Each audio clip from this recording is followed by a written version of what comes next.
Great day to be a Tiger. JSU by 40 campaign. Coach Taylor, I was just thinking, I was sitting in my office and we were talking about Jackson State athletics, the tradition of Jackson State. You played here. What if 50,000 alums gave $40 a month for 12 months? Man, that would be huge. That's money in the bank for athletic program. Let's do this, Coach. I'm challenging all 50,000 alumni of Jackson State University, supporters, fans. Let's give $40 a month to JSU by 40 campaign. 12 months, 12 million. September to August, let's win championships in the classroom. Let's support Jackson State University. Let's support athletics. And let's make sure our coaches and our student athletes are successful. So again, Coach Taylor and I are challenging you, all 50,000 alums, $40 a month for 12 months to support Jackson State athletics. Go Tigers. Go Tigers. Support the JSU by 40 campaign. Visit gojsutigers.com/JSU by 40.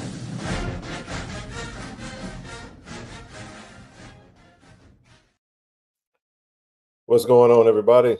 Happy Monday. Come on in the room and hit the like button as you come on in. Happy to be back on with you guys. Appreciate the time away to just handle some, just deal with life. Deal with life, man. I missed being on the screen, but life happens, and I appreciate everybody, man. I appreciate all of the love that was shown during the time of bereavement for my family, and being allowed to step away from the screen, even though this is what we love to do, and we're going to continue to do it, and we're going to get the momentum back rocking and rolling with the show. So thankful to have all of you here tonight, and we're gonna have a good show. Got an action-packed show tonight, a lot to go over, a lot to cover. A lot has happened in a week, man, and we haven't been on to talk about it. Just kind of getting home and getting situated, and just trying to just be regular again. I'll say this, I'll open it up with just to God be glory, man. And I know that it's been it was a heck of a weekend. Just send a shout out to my entire family, and as we discussed, just being more intentional about living, not taking life for granted. It was great to be with my kiddos during this time, and rest in peace to my sweet niece, man. We're gonna miss her forever, and but God's will is sovereign. He knows he don't make no mistakes, and he don't check with us to see what we think about what he do with his stuff. So we're pressing forward, as I told my nephews, being someone that, having lost a sibling, I lost my brother while I was at Jackson State. I've said this before on the show, and it's just something you never get over. You just learn to live with it, and you learn to press forward. I have one sister, just as they had one sister, and she just so happened to be the baby, and she transitioned at the young age of 15, and it was a very emotional funeral. But I want to say I want to send a huge shout out to Coach TC for Coach O, for the coaches for reaching out and looking to send something the way of the family to, and all my friends who did the same. And I also want to send a shout out to my girl Vaughn and the ticket office, and them for their for what they sent to the family as well, man. So it was greatly all of it was received and greatly appreciated.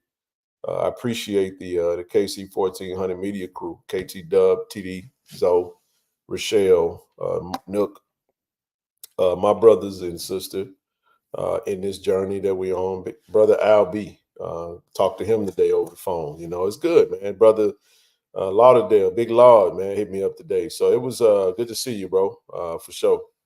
It was a part of life's journey, and we do this, and we're thankful for it. And TD will be on a little later. Zoe will be on a little later at some point. And, they got tied up with doing what they needed to do with work and getting situated this evening. And I just wanted to, I'm gonna take advantage of this time to say thank you. I appreciate the platinum members, all of those that are in our NIL group, all of those that are in the platinum group, and I appreciate my classmates. They put out a post on Facebook.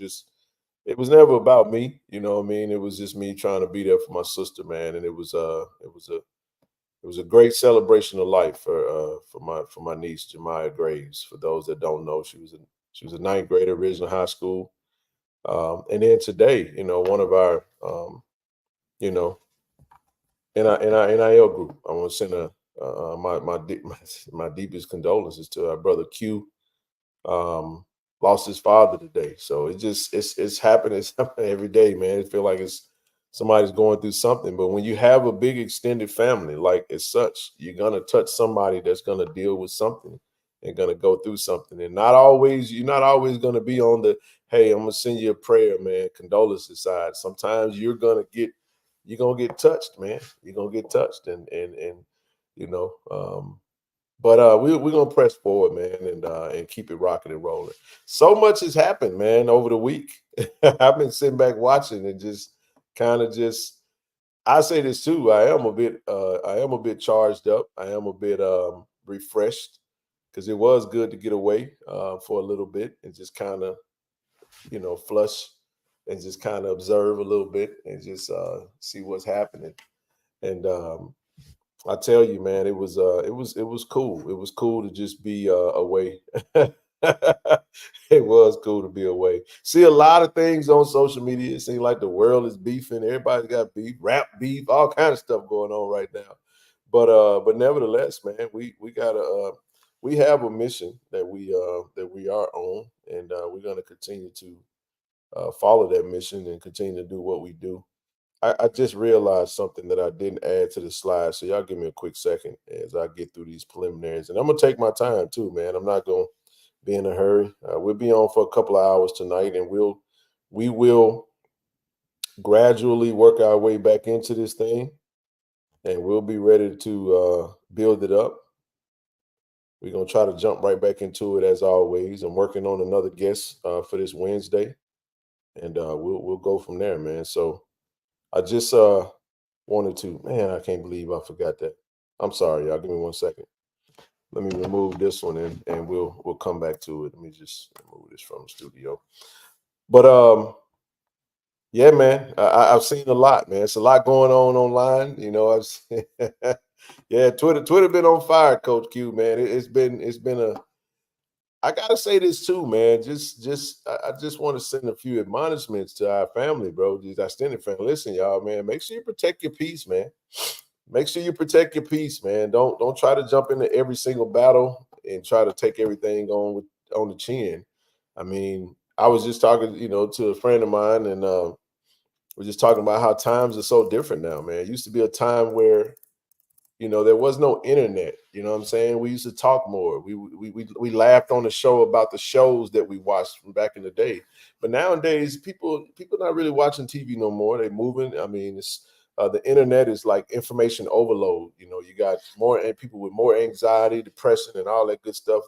Way more than it used to be because of just a pure fact of just too much overexposure. We never lived in a world where where the opinions of so many people were just right at your disposal, right in your hand. We didn't have cell phones back in the day. We didn't have smartphones where it was like that. You know what I mean? It wasn't. It was just the world just seemed to be so much more simple. But now it just seems as though, everything's coming, rapid fire. But I would just admonish you as Brother Zoe jumps in this thing, just make sure you guys are protecting man, and not overindulging in social media beefs and Twitter wars. And it's fun at times, but sometimes it's just a little too ridiculous, man. But what's going on, brother? What's up, man? What's up, the I Love family? I was out of commission. Enjoyed that. I ain't even get a chance to wrap it yesterday. Well, I was in the emergency room yesterday. Oh man, everything okay? Tooth. Oh man. Boy, I don't wish a toothache on a boy. Let me tell you something. if we was if we were superheroes, bro, and like your superpower is like inflict like a toothache on your opponent, I think you'd have the greatest defense, or just hit a joke and he's like, I'm telling you, bro, a toothache is the worst pain on earth. It's worse than probably getting shot. I ain't never been shot, but I'm gonna just my chance. That nerve, dog. And I had the worst experience trying to set up an appointment with the dentist today, with a surgeon today. Worst experience. Bro, I don't wish that on my worst enemy, dog. I listen, I'm glad you look like you're doing better. I didn't get a chance to talk to her, so I don't know, So I called once, but we didn't get a chance to rap. I think we talked briefly on yesterday. Just had a lot going on, man. Toothache and knocked the biggest ass. Oh yeah, coach. Them toofuses will break it down, baby. That's right. When the Joker catch you in the toofuses. Yeah, man. Labor pain. There you go. All right. I miss back. Hey, Miss Coleman. Hey, back. Hey, I obviously I might look like I'm pregnant, but I can't have no baby, so I can't really say yay or nay. You know what I'm saying? Said the script is ready, Zoe. You know what? Well, I mean, I'll say this. Hold on. Now I'm only speaking. Obviously I'm a man. I'm a man, Damon. Obviously I'm a man, so I'm gonna speak from an experience. It's not a I've been in the for all my kids. I'm trying to think. Hopefully I ain't got nothing I don't know nothing about, but it's just a joke, man. But listen to this though. I've been in the room, and dog, I just so happened to be in the room, man, when my baby was being born, dog, and mama put me in the headlock. And the worst thing you can do is give the woman that's having your child, dog, your neck while she's pushing. Yeah, she almost snapped that thing, bro. So it was kind of like it was like a vice grip. I had to. At that point, I was just trying to survive, dog. At that point, I took everything I had in me, dog, and proud her arm out from around my neck, and was like, "All right, you keep this over there, and I'm gonna sit here and support you, but I ain't trying to die while we give birth to our baby." But anyway, that's another story for another day. So, all the women out there who have had kids, I apologize. If toothache is not worse than labor pain, I apologize. It ain't nothing I never experienced, but I done definitely had a toothache a few or two. But anyway, go ahead, Zoe. Nah, man. I won't try to talk too much today. But now what's going on, everybody? We had a lot to go on in the past 2 days with JSU sports. Yeah, I got a whole I got about 20 slides with quite a bit of information, and I think I covered just about everything that we do want to get into. Matter of fact, we can jump on into it. I know TD will come up here in a little bit. He's getting situated and home. Daughter had a soccer game. Hey, brother Trent, man, it was great, brother. Great to see you, man. And I know you was out. We was having a meal, and but it was good to see you and just have a conversation with you, and I appreciate that. No doubt about it, brother. No doubt about it. But let's jump into the preliminaries, and then we can free fire, man. Of course, you guys know foundation is there. If you'd like to make a donation to the foundation, you can go to Givelify Friends of KC-1400 Inc. Want to send a huge shout out to all of our sponsors: Hattiesburg Management Group, Cannon Toyota, Vicksburg, Auto Masters, Shot RX. Appreciative of the partnerships as we continue to grow those. And last but not least, shout out to my brother Merch, man, for helping us put this thing together. We got merch for Irv Mulligan. We still got some t-shirts out there. If you're looking to grab, go to the website and knock yourselves out, man. KC1400media.com. And grab your t-shirt if you haven't already. Got youth sizes, kid sizes. So I'm gonna start here, brother. During this time, we had the legendary man Archie Cooley passed away over this past week while we was out. I know you, being the historian that you are, could definitely speak to what this man meant to not only SWAC football but college football. The innovative mind that was behind the offense that you see now. This man right here was instrumental in quite a bit of ways. The gunslinger. I'm gonna let you talk about the legendary Archie Cooley transition this past week, and want to pay homage to him. Yeah, man. Rest in peace to Archie Cooley, the Jackson State alum, Archie. That's right. And nah, man, it kind of go without saying, man. He actually got the his nickname from Roscoe Nance, who was actually the beat writer for Jackson State, as well as covered all HBCUs in Mississippi for the Clarion Ledger. World-renowned writer gave him that nickname, and but yeah, because he went to Jackson State and played for Bob Hill. But the cool thing, March Cool, we all know about the offense, man. The Satellite Express, which was the name of the offense. Yeah. With Titan and Rice. Jerry Rice, Willie Jerry World Rice. Yeah. And just again, man, how the innovation was it was what it was. It kind of goes without saying. Before then you heard of Air Gabriel, who Roman Gabriel just actually passed away yesterday for the LA Rams. Like, well, when you know about prolific offenses, you knew about those. But he was the first to do what he did in the manner in which he did it. When it came to it wasn't so much that they were just going no huddle. That's what people think it mostly was, but no, it was more than that. It was the formations that they used. It was the way that they had time to drop back, as well as with the formation, and how to utilize Jerry Rice. And he did do one thing that was kind of that was crooked though. He had Jerry Rice swap a jersey one game. But he even did that though, man. Because he said he knew one game everybody was going to try to go out and guard 88. You know what I'm saying?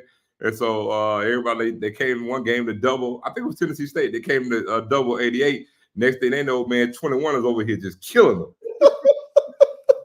That was Jerry Rice. Yeah, that's smart, bro. That's smart. But hey, I want you to mention this too, bro. Talk about that. A lot of people talk about the West Coast offense, bro, in the NFL. Well, so I was gonna get to it. With Bill Walsh came. I know TJ mentioned it. Talk about Bill Walsh coming out there to see world play. Well, he actually, the first time he caught wind of it, I think he said we just happened to there was on a road game, and he actually just came to he saw, that's what he caught wind of Jerry Rice in office. They put up so crazy points that game, but the first thing that jumped out him was that 4 wide receivers set in a straight line on one side of the field, and he was blown away with the formation. And so yeah, he actually came. I didn't know it was actually which game it was, but he actually came to a game to not only scout Jerry Rice, but to actually scout the offense. And again, Archie Cooley's offense was the foundation on which the principles of the West Coast offense was implemented and created upon. No ifs, ands, buts about it. And the most prolific offense of any offense in the NFL, present day and now, because I'll let you guys know, Ken, who won the Super Bowl last year? Kansas City Chiefs. What offense do they run? West Coast offense. West Coast offense. Well, spread, type. Yeah. It's all based off the West Coast offense. Yep. Andy Reid is the play caller. Everything he does is based off the West Coast offense. When you go back to Aaron Rodgers, what they ran, Brett Favre, what they ran, West Coast offense. It's been the most prolific offense in the NFL. And all of that comes from this man, and did it right there in the Mississippi Delta, man.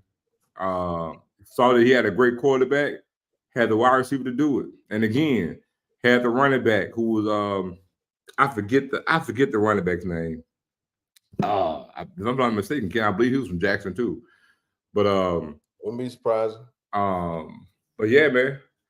And again, you look at what Valley did that year. Ken, they were averaging almost 65 points a game.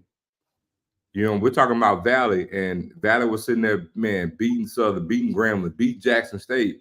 And again, one win away from winning the Swag Title when they lost to Alcorn, and both teams were undefeated in that game. I was actually at that game on a Sunday. I mean, just go back to the times. We sit there and tell you that game was scheduled to be played at Valley, which the stadium holds 10,000 people. Mm-hmm. And Rick Cleveland came up with the idea, man, y'all, this game, it's going, man. You need to you need to move this game to the vet on Sunday.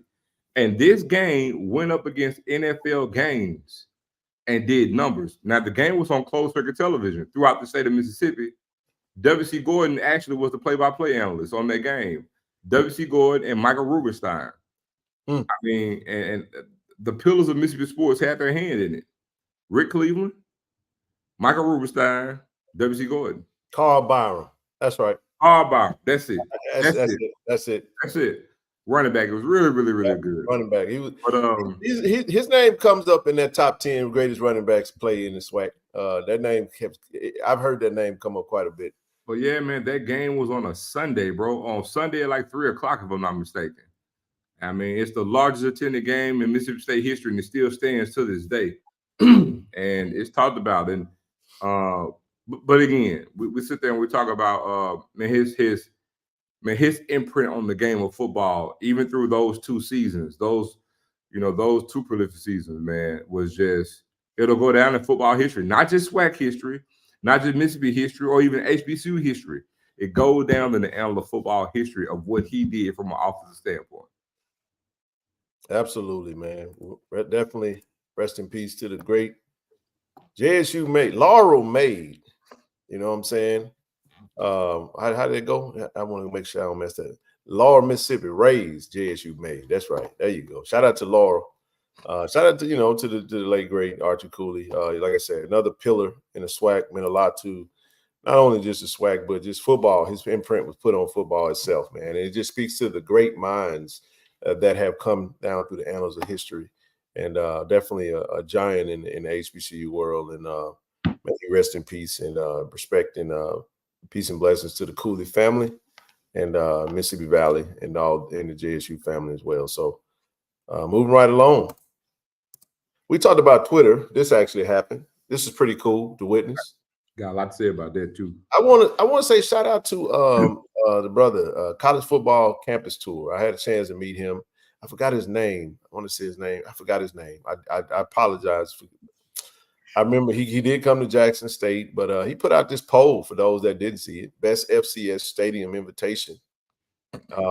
This was really cool, by the way. And obviously, yours truly, your 2024 champion is Mississippi Veterans Memorial Stadium.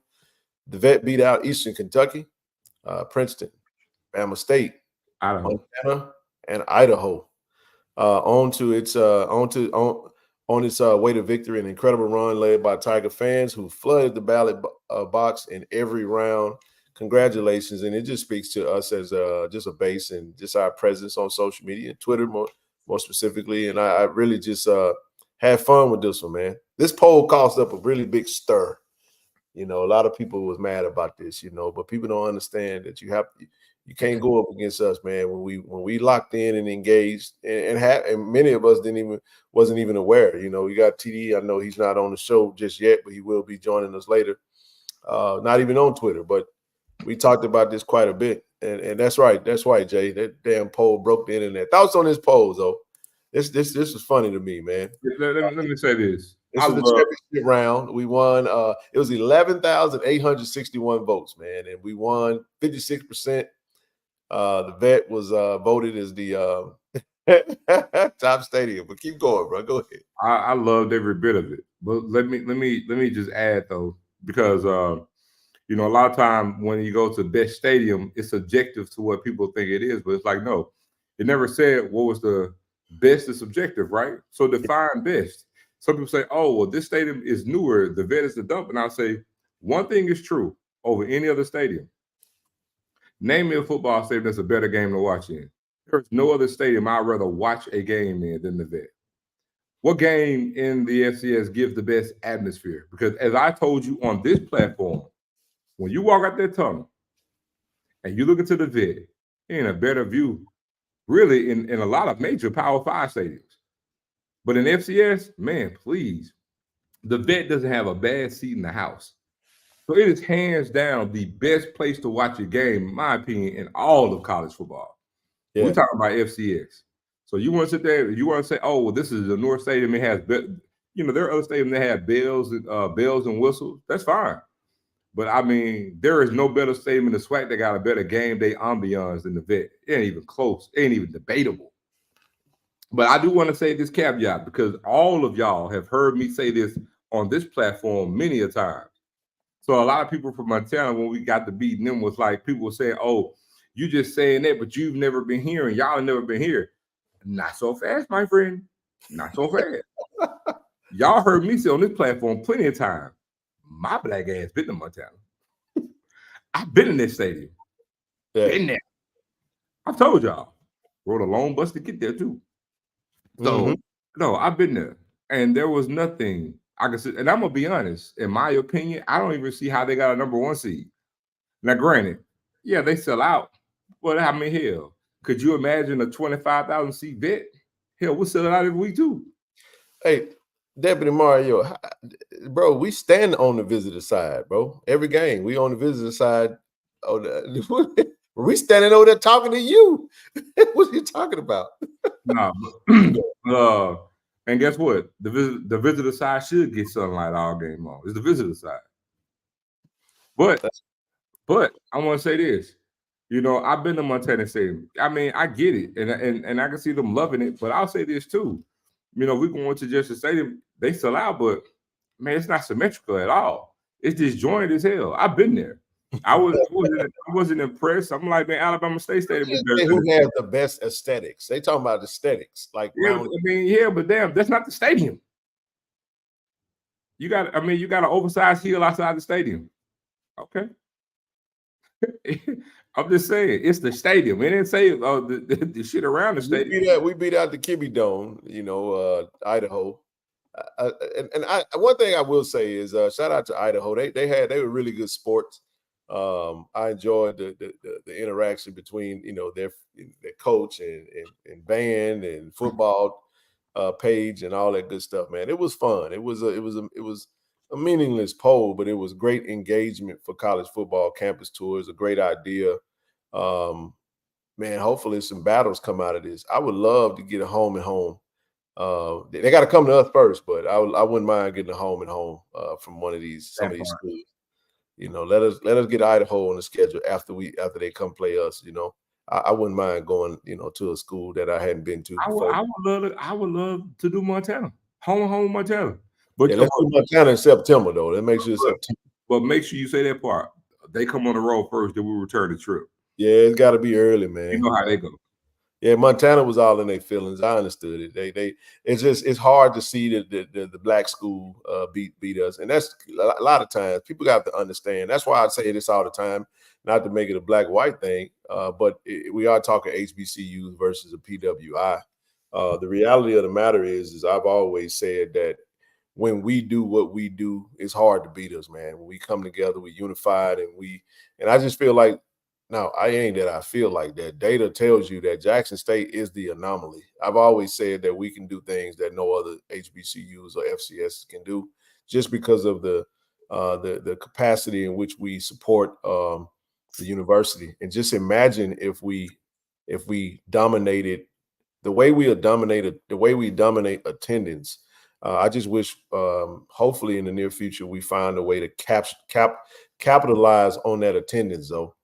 Where we somehow really reel in, maybe I don't know if it's some type of initiative during that or whatever the case may be. It's just more so if we can unify and give in a small amount, in a small manner. Just imagine this though. I got an idea. This just popped up in my head. I never thought about this, not once. What's the math if everybody that came to the game donated $10? If we average just the average 33,000. What is that? 330,000, bro? Yep. Extra a game. Mm-hmm. Just for a $10 bill. We go spend that on 2 waters. Could you imagine if we figured out a way to organize ourselves to the standpoint to where every single game we just conditioned ourselves to say, you know what, we want to get in the game. We want to be better. They passed a law, some type of NIL thing. Let's there you go. Put that big ass QR code. I've said that. I don't know whatever it is. Paris, great idea, sweetie. I don't know what that looks like, and I'm not trying to really get onto no, we're not trying to get on no soapbox or nothing tonight. I'm just saying, like, what is the advantage of having?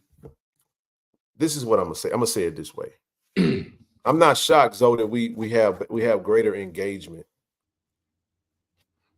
What I want to say is, what does being the attendance leader do for us? And I'm not necessarily talking about it from a standpoint of data, trying to get a new state. I'm not talking about that. I'm saying, imagine if we really took that serious, just something that we already do, right? You follow where I'm going with this? Like, we already do it, right?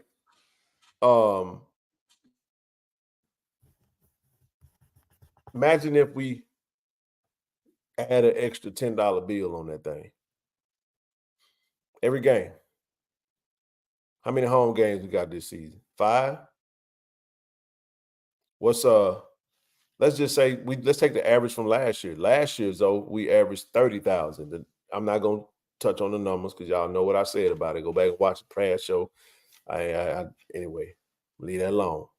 30,000 was our average this past year, based off the numbers. That same analogy is 300K. 5 games of that's over $1.5 million.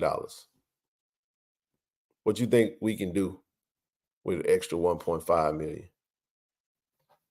A lot. Let's move on. I'm gonna leave that alone. I just thought I'd put that in there. I was actually going to add to that point. Well, before then, you went at it wrong. I was going to say the fact that we actually won this and we had the engagement that we had. Said I played anything terrible. It speaks to what our fan base is, though. So when we always come out here and we say, hey, we have the biggest fan base in FCS, they're familiar with that. We get pushback or this school. But what's been consistent, you see the engagement. Jack State's there. When you look at YouTube platforms, then just on social media presence, Jackson State is there. You see a consistent theme I'm going with here. When we talk about you have what we do in the attendance standpoint, Jackson State fans are there. So there's a consistency with that. So again, us winning this should come in no surprise because we can proudly say that we have the biggest fan base in all of FCS football. Consistently is there and it shows it, and it's there in every metric. It's there in every metric. We can do whatever we want to do at the stadium. I just think that at the game that needs to be a school thing. I think we should do it at basketball games too. I'm not saying I know they have the in some shape, form, or fashion. We do kind of have that. I know Tiger Fund usually does the 50 for 50. I think the 50-50 raffle.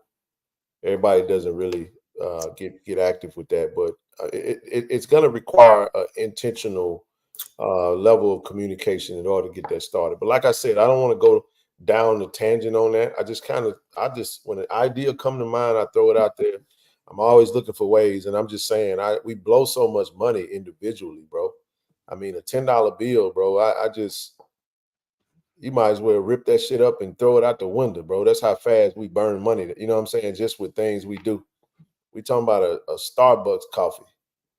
You know what I mean? Yeah. Well, I'll tell you what though, I am going to go on the deep end and say, I love family. I believe we can do 40,000 this year per game. Let's shoot for that. Yeah, that's a good one. He said I criticize him in particular, but if only we had someone in position to lead the charge and combining those efforts in our world. I mean, I say this, Dante. It starts with us. I just believe that we can have anything we want. We have to be willing to, share those ideas and just and press forward with them and just let that be that, I believe that, we can make anything happen. And we have an athletic director and an athletic department and leadership that I think is very fluid with ideas. But I'm liking some of the stuff that I'm seeing. And take the approach of if I have an ear, I'll be more than happy to share an idea and just let them do with it what they want to do with it, because the objective is for us to grow, and we're not getting out of the hole unless we do it collectively. The days of trying to, pull yourself up by your bootstrap, not in this space. You're not. They playing a game that we can't win anymore. I mean, yeah, we're gonna get into the portal. We had a lot of people are emotional about some of the players they've seen hit the portal today. We had Dede hit the portal, and we'll touch on that. I got it up. We'll bring that up, but we're in a different world now. That's my little brother right there. And Dede graduated from Jackson State. He was one of our NIL athletes this past season. And I got nothing but love for him, and I offered some mentorship through the process, because it can't always be, okay, if you leave Jackson State, then the hell with you. No, you build relationships with these young men, and you understand that the world is changing right in front of us, and we have to have a different temperament and a different mindset about the portal, about the way college football is changing. I am not about to tell a young man who spent 4.5, 5 years at Jackson State, yes, we would love for him to stay, but I'd be a damn fool if I sit up here and get in front of a gentleman that got an opportunity to make some money. He got his degree already. Now it's like, okay, if you're going to go, man, make it count. Let's see if we can't get, I want him to get to the league. And if you feel like, okay, I want to try something different, I feel like I got an opportunity, it is what it is. Go get that contract, bro, and come back and be a big time athletics donor. That's how you got to look at that, man. You got to play the game. In the game, you can't pay bills with emotions. You can definitely build a hell of a thing with partnerships and relationships, more so than you can with anything, but everybody ain't got that opportunity. Every now and again, it'll be that way. And we have to embrace the NIL game. We have to, because they done passed the law. They just passed the law where you get unlimited. And that's another thing that we talked about. I didn't even put that up, but I'm going to say it like this right here. They just made it about going through the spring and it playing with Iowa's league. We could talk about it, Jay Shaw. We're actually going to spend a good bit of time on the portal. Feel free to come up when we drop the link tonight. It's a leverage game. Everybody's because I can give you a scenario. I feel like that's no different than a coach allowing a player to go through the spring and knowing all along that they probably gonna cut them, but they gonna give them a chance and just see what they got. Everybody's playing the leverage game, and it's just a game that it's gonna be in. So you just got to hope and trust that you got a great coach and a great staff that's gonna be out in front of the game and keep you with a really good roster and a great opportunity to win each and every year. Because now football just became an annual sport. It's not a 4-year game anymore. And those that adapt will do well, and those that don't will do poorly. But this whole notion of thinking that you have to have a strategy in place that allows you to keep a roster that has some type of camaraderie in place, where you don't have to keep dismantling and reassembling. But some will have to deal with that. Some will stay, some won't. It is what it is. But it's just a different world we're in now. Man, they just granted college athletes unlimited transfer ability. You can transfer every single year as long as you are academically eligible. You can play. So what Zoe and I were talking about with this whole thing was what they are going to have to do is they're going to have to do something about APR. Because it won't be no more APR. Huh? It won't be any more APR. You can't have an APR. You can't grant these young men and women unlimited eligibility when they get to transfer when they feel like it, and then at the same time tell the universities that you got to be punished because a kid that you signed as a freshman, now they hurting your APR. So what a coach is going to say is, so I don't want to run into no issues with APR. I'm just going to stop recruiting high school kids altogether, and you don't want to do that. So that's the game that we're in, But there you go, AJ. The days of 4-year players. AJ and I sat right there and had a conversation with some parents about a particular, individual player who decided to step away, and it was what it was. You know what I'm saying? But also, you got to look at this too. When we talk about, I know you can't, man. Go ahead, bro. So, TD, when we talk about the landscape, like you mentioned, the landscape of college football and where we are right now, and we talk about, we have a few players at the portal, whether we, we're upset about it or we're bothered about it. Well, let me just tell you now, this is going to be the last offseason you can get mad. I mean, period, literally, because now we're talking about we're going to, last season was uncharted territory, right? Well, year before last. Mm-hmm. So now you're talking about what we're going to, a place we've never seen before. Because now we can't even sit there and use the age-old saying as players can, so-and-so don't want to compete. And all these other things that we say, right? Not saying that some don't. You're going to have those. But Ken, we're literally talking about massive chaos and free agency after every season. Absolutely. Because you're literally talking about having the ability to lose half your team every season. It's highly every season. And to add to the, then watch this, Ken, add on top of that, you're going to be paying these players. So basically, you're going to be doing 1 year rental on players every year. That's where we're heading to. So literally about 3 weeks ago, Ken came on here and we had this big, conversation about NIL. Now you see where it's going, because every season you're going to have a 1 year rental on players on every team. 1 year rental. Well, that's why. So actually, and then we haven't even got to the point of exactly what recruiting is going to look like. Well, that's why I said you have to have a great strategy. And see, look, to add your point, look, so we can actually, we don't know this for certain just yet, because we know we envision APR is going to be gone. But hell, even if it stays, this actually makes it even worse now to recruit high school talent. Without question. Because I'm getting half my team on a 1 year rental. TD, what's up, brother? Good to see you, man. Appreciate you for coming out to the viewing for me. You and KT Dub. It's good to see you, man. But I know you had a lot going on today. Welcome to the conversation. Jump right on in that thing. Good evening, everyone. What's up, Zoe, Ken, Tiger Nation? Glad to see everybody, read from everybody. It's a blessing to be here, man. So, absolutely. I heard you speak earlier about, enjoying it, being able to step back for a minute and, view everything from a different perspective.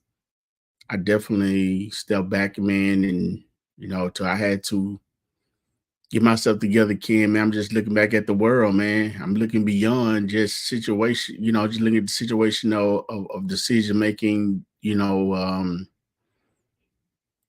the lack of control, everybody, the fast pace of, what I'm saying, of the world, man. And it's microwave generation. Yeah. Oh my gosh, it's extremely fast. With all the politics, it's just a whole bunch of stuff, man, to make you think. So I took time and, really focused on, eating and working out and just not letting my mind get over consumed with that, man. My prayers and blessings were with you and your family. Sometimes, when you fall across situations like that, man, you want to help, but the only ultimate help was to be, play the role of Lazarus, and that's, it's not happening. You know what I'm saying? So sometimes it get a little overwhelming, especially when you see someone, dealing with a situation, such as yours, and then the gentleman in the chat that lost his father. So, my whole thing of me is just continue to prepare yourself best you can for life, man. And take life for what it is. Don't take it for granted. Make whatever happen that you can make happen. Other than that, man, things I can't control, I'll try not to worry about, bro. If I can't control it, I try not to worry about it. I heard you guys speak on Archie Cooley. Heard of what he did at Valley. Much love and respect goes out to his family. Condolences. Hey, man, that man lived his life. He lived it. I mean, he coached over 20 some years, went to 3 or 4 different schools. had a legacy of being responsible for Jerry Rice in the career that he had. He put Mississippi Valley on the map for the time that they was there. So that's what we have to do in this life, man. Take our time and enjoy, living it, man. If it's helping people and that's what you want to do, then that what makes you happy, then do that. And that's what he did. So we have to be intentional on what we're trying to do. It's not always about self. So just a few things that I observe, man, and look at, just look out, just getting and laying low, brother. Already, man. Well, If brother, I'm not mistaken, too, when TD was talking, I just got to thinking. If I'm not mistaken, I think the Gunslinger won an NAIA championship at UAPB. If I'm not mistaken, because he was there for a little while. He was there for what, about 3 or 4 he was years. actually there the year before. I think it was last season, the year before they got readmitted when they were rejoined the SWAC. But if I'm not mistaken, y'all let me know in the chat. I think they won an NAIA championship with him at Pine Bluff back when they had the Auburn logo on their helmet.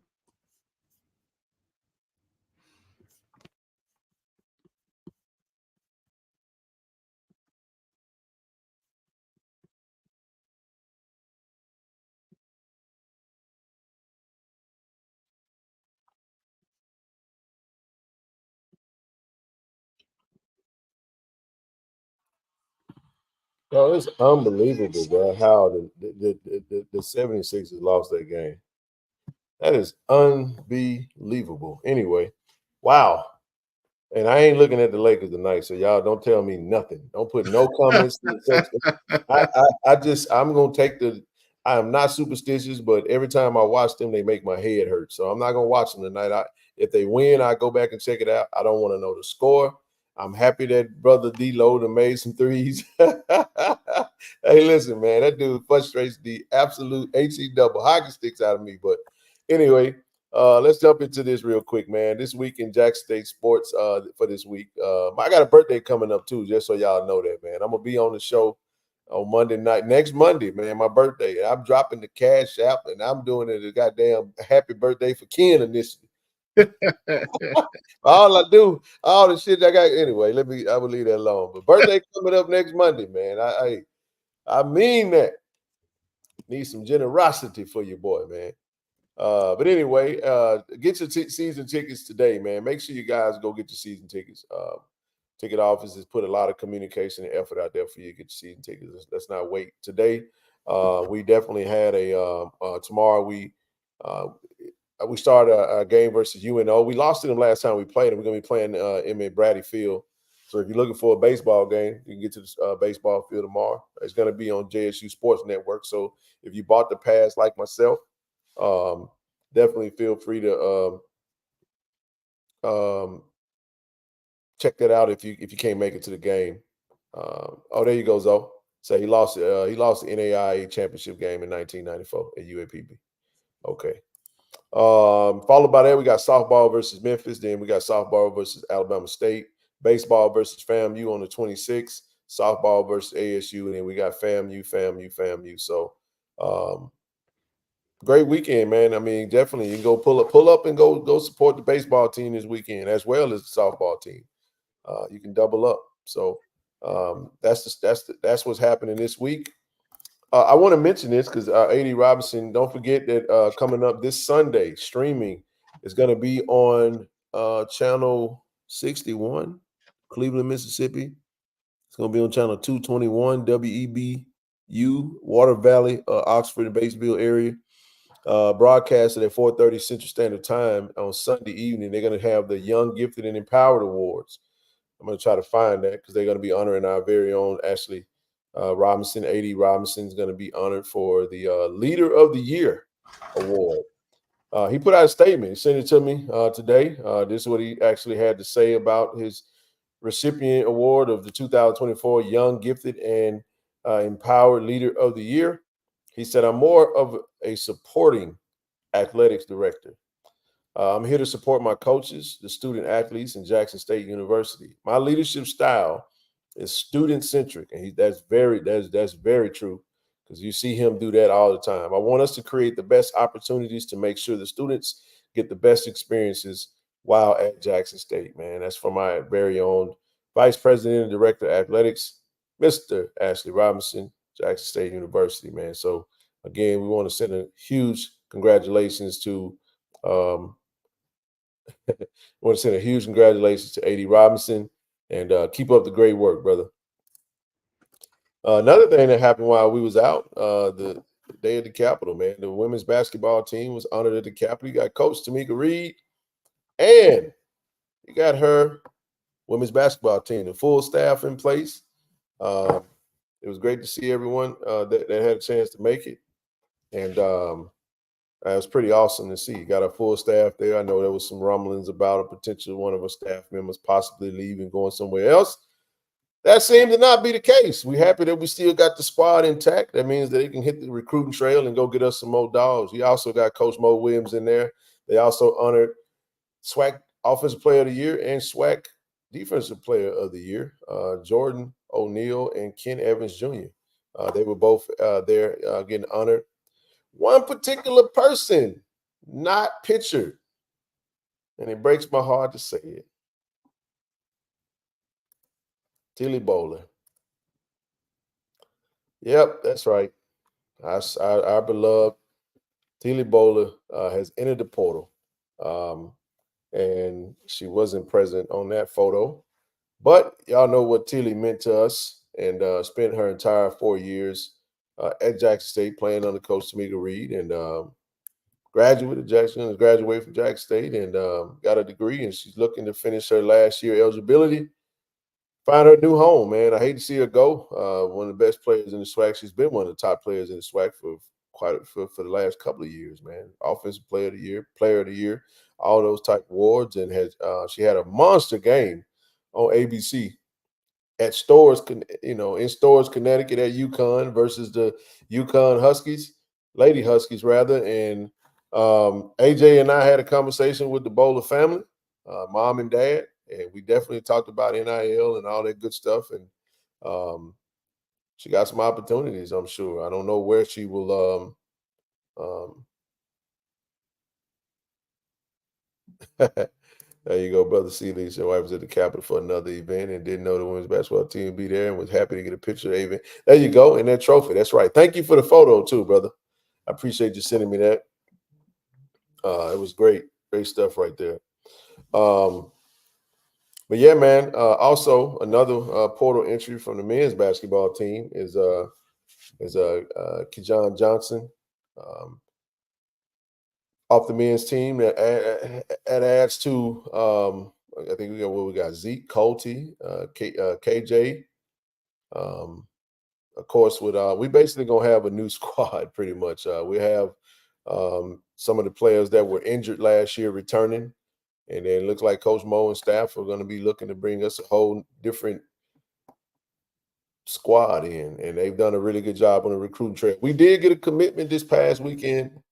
Last week, I would say, last week or so. You're not going to see an announcement. If you're in the Platinum chat, you pretty much already know who that is. But we're not going to talk about it publicly unless it gets out there. But hell of a pickup. Just to say we picked up a big man with the expectation, as Coach Mo said, that we're going to be looking to play Romel Mansell at the 4. So excited about that pickup. But do y'all want to touch on, I'll let you start with Zoe, thoughts on Tilly entering the portal, and we'll proceed to the football portal, guys, and then we'll go. I mean, I just look at it, man. Again, this is the new norm. It's going to be this way in every sport. Every sport. And again, and we all can have different parameters, but for me, first things first, she came to Jackson State. If I'm not mistaken, yeah, she probably has a degree right now, I'm assuming. I believe she does. And so if they do that and they're alums, then, they decide to go out and what they want to do with their last single year of eligibility, that's on them. And kudos to them. They earned that right. But the main thing is they came to Jackson State. And it's safe to say that Dede and Bowler, are probably going to be the last of their kind. They're going to be the last of their kind. And you say, what is that? We're talking about four-year graduates. Somebody who enrolled in college as a freshman and finished their 4 years at their respective school and decided to just take their last year of eligibility due to that COVID year elsewhere. And, you know, I'm telling you guys, this time next year, all of this is going to feel different. All of it. You're on mute. You're on mute. Yeah, we get used to it. I would say, like what they say, adapt to die. Everybody feel a lot different to it. It's the new normal. You can only imagine. Y'all remember when Bluetooth first came out? We thought people was in the grocery store losing their damn mind. Like, man, who the hell are they talking to? That's over crazy. Then you look, they like, oh no, I'm on the phone. It took a little getting used to. That's how the portal situation is, man. TD, what's your thoughts on Tilly and KJ? Yeah, man. First of all, like I always say, I appreciate the young lady even bringing her talent to Jackson State and staying. The 4 years she stayed. It's my understanding she has received her degrees, graduated over the summer. So congratulations to her. I mean, you definitely hate to see her go and any of these players go, but like you said, we got to stop, getting emotionally attached to players. Just wish them luck. But here's the truth. Here's the good and bad about success. She was exposed against UConn. So what do you think? I mean, the young lady had 25 points, man. She kept us in the game. She was balling. Okay. You know what I'm saying? So, someone out there saw her. Someone out there felt that they could use her. And they decided to, I guess someone decided to go, tried to make a run at her. Either that, and then maybe she wanted to try her hand at something else. But either way, we appreciate the service. We appreciate what she did. We appreciate the notoriety that she brought to the Jackson State uniform, to the Lady Tigers, to the school itself. And wish her luck. If she decided to come back. I mean, and you know what, Ken? So that was one of the young ladies, man, you never really just heard much about. She just went out and did her job. She just go out and do her job. I don't think I ever heard her speak. You know what I'm saying? I'm recording nothing, man. She just go out and play ball, so I have mad respect for that, the way she handled her business and, the way she was attentive on the court. So, again, much respect to her. I wish her luck and hope she go out and, do her thing and continue to progress and end up, like Angel, selected in the next level, because with 4.5 years and a degree, she's always a Tiger.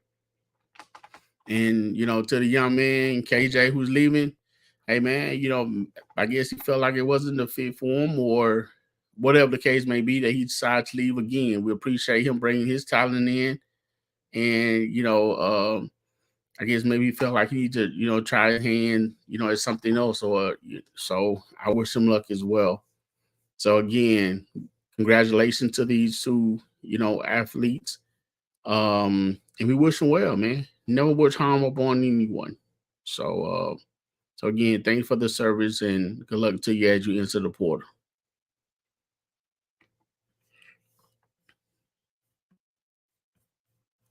And let's see. Hold on.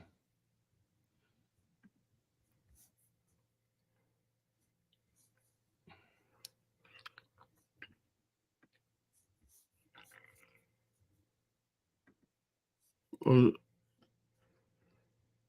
me 1 second, man. I'll grab me something to eat. Give me 1 quick second.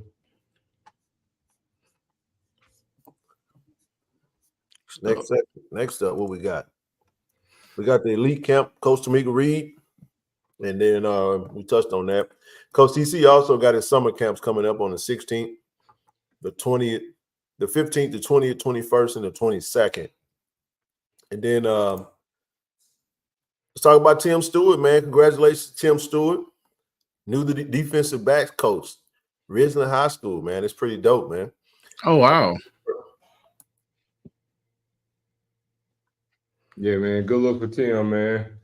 like I said, Mississippi in high school, coming out of Hazelhurst, and actually committed to Jackson State on his way during that process. But we ended up getting them on the back end. Like I said, relationships, a relationship count. You know what I'm saying? They're important. Relationships are important. And getting back to Jackson State, and he had a pretty good senior season. But again, it's onward and upward, and he's done that. So to get this job at Ridge High School, DB coach, so I can appreciate it. Congratulations to Tim, man. Like you said, so he initially came to Jackson State and then decided to take his talent elsewhere. He wanted to bring his last year into the forward Jackson State and finish up here. So we wish him well in his now he's someone groomed him to become the young man that he is on and off the field. Now it's time for him to take that he's learned and pour it into someone else. Each one teach one. So congratulations to him for taking that leap and doing that. And we wish him well, man. Wish him well. Go out and mold someone else. Absolutely, man. That was Coach Quinn hit him up on social, just basically said, man, he was a student of the game. This was his calling. And definitely congratulations to him, man. I love to see this. I know he's going to do well. Tim is infectious, got a great personality. And and Coach TC called. He said he country is a what he said, a brown egg or something like that. Oh, that's what he was talking about. That's what we're talking about. Country brown egg. Gotta love it, man. All right, next up, man. Let's get into it, man.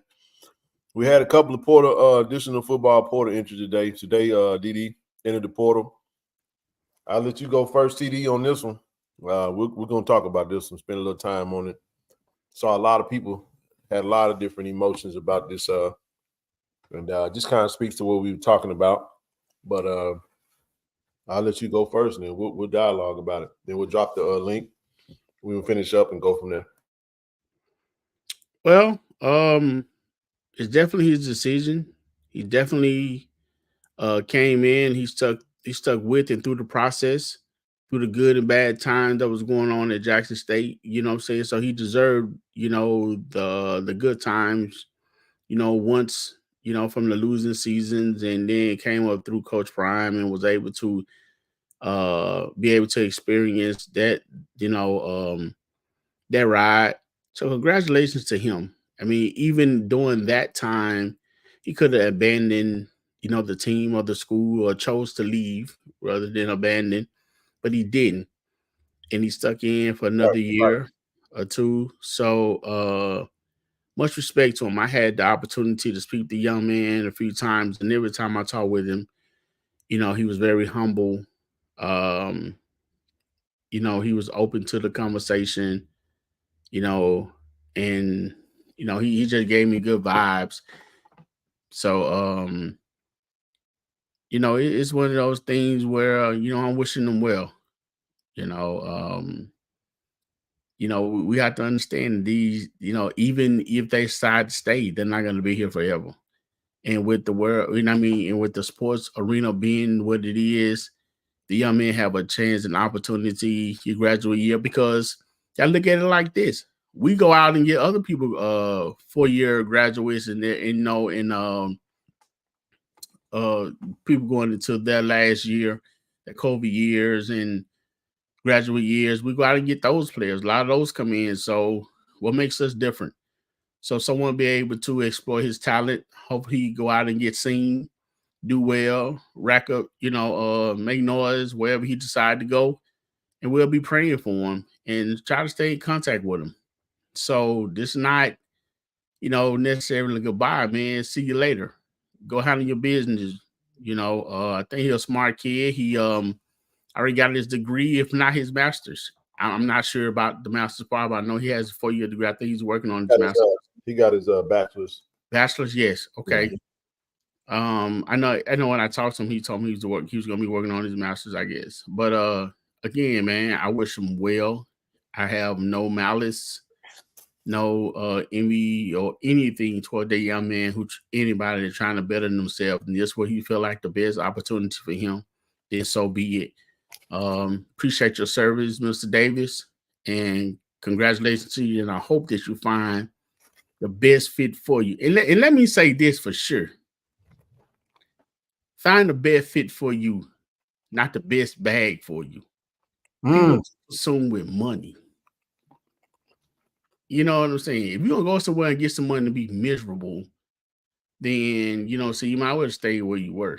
Go enjoy yourself. Get a bag, but enjoy yourself. Get a chance to play. Do what you're gonna do. So that's all I have for that.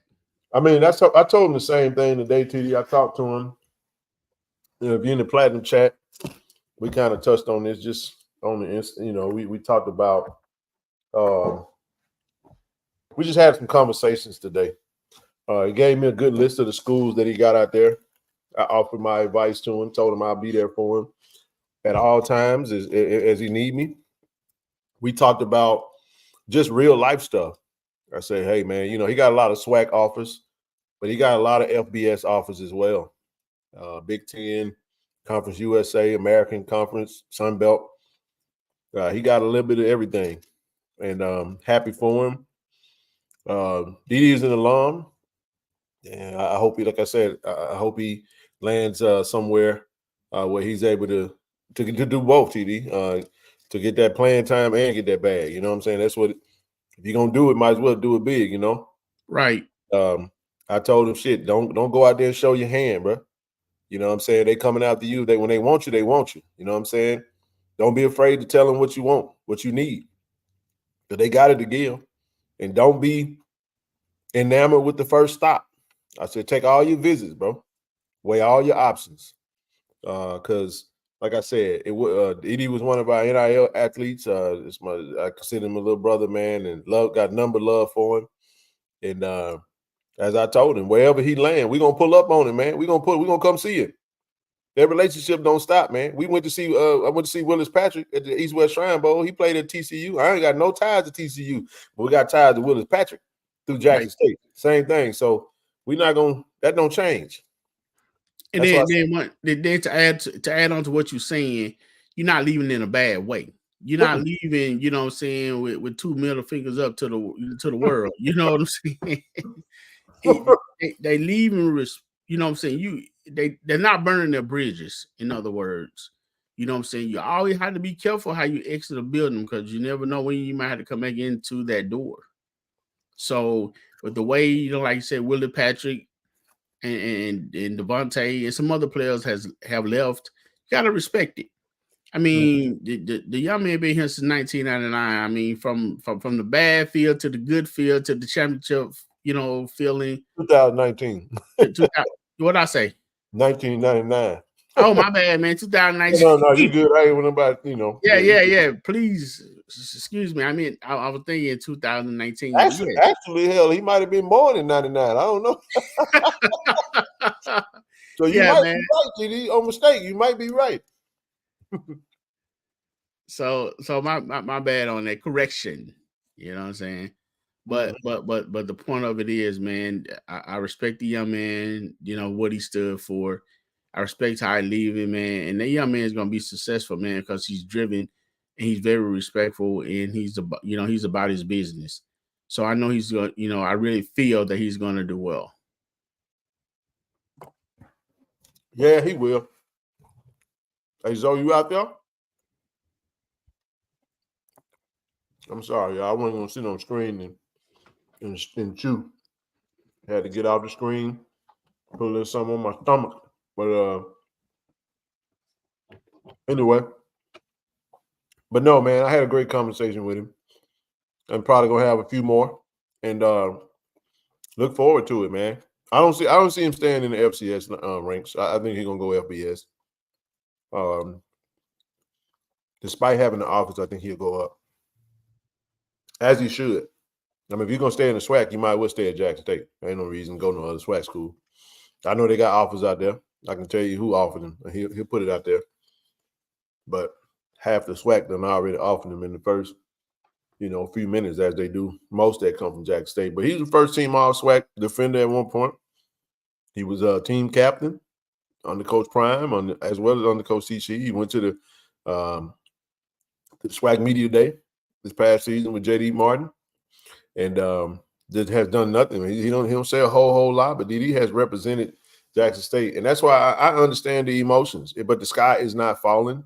It's just not. I mean, it's that defensive line room is packed, is loaded, and when you got your last year, you have to consider your reps, you have to consider your opportunities completely, and you have to just make whatever best move. He's seen a lot of coaches. He was he came in under Coach John Hendrick, man. Right. So think about that. You had Coach John Hendrick as a DC that became the coach. Then Coach Prime comes in. You got Dennis Thurman. Then you come back, and now you got Jonathan Bradley. Then you come back, and hold on just a second.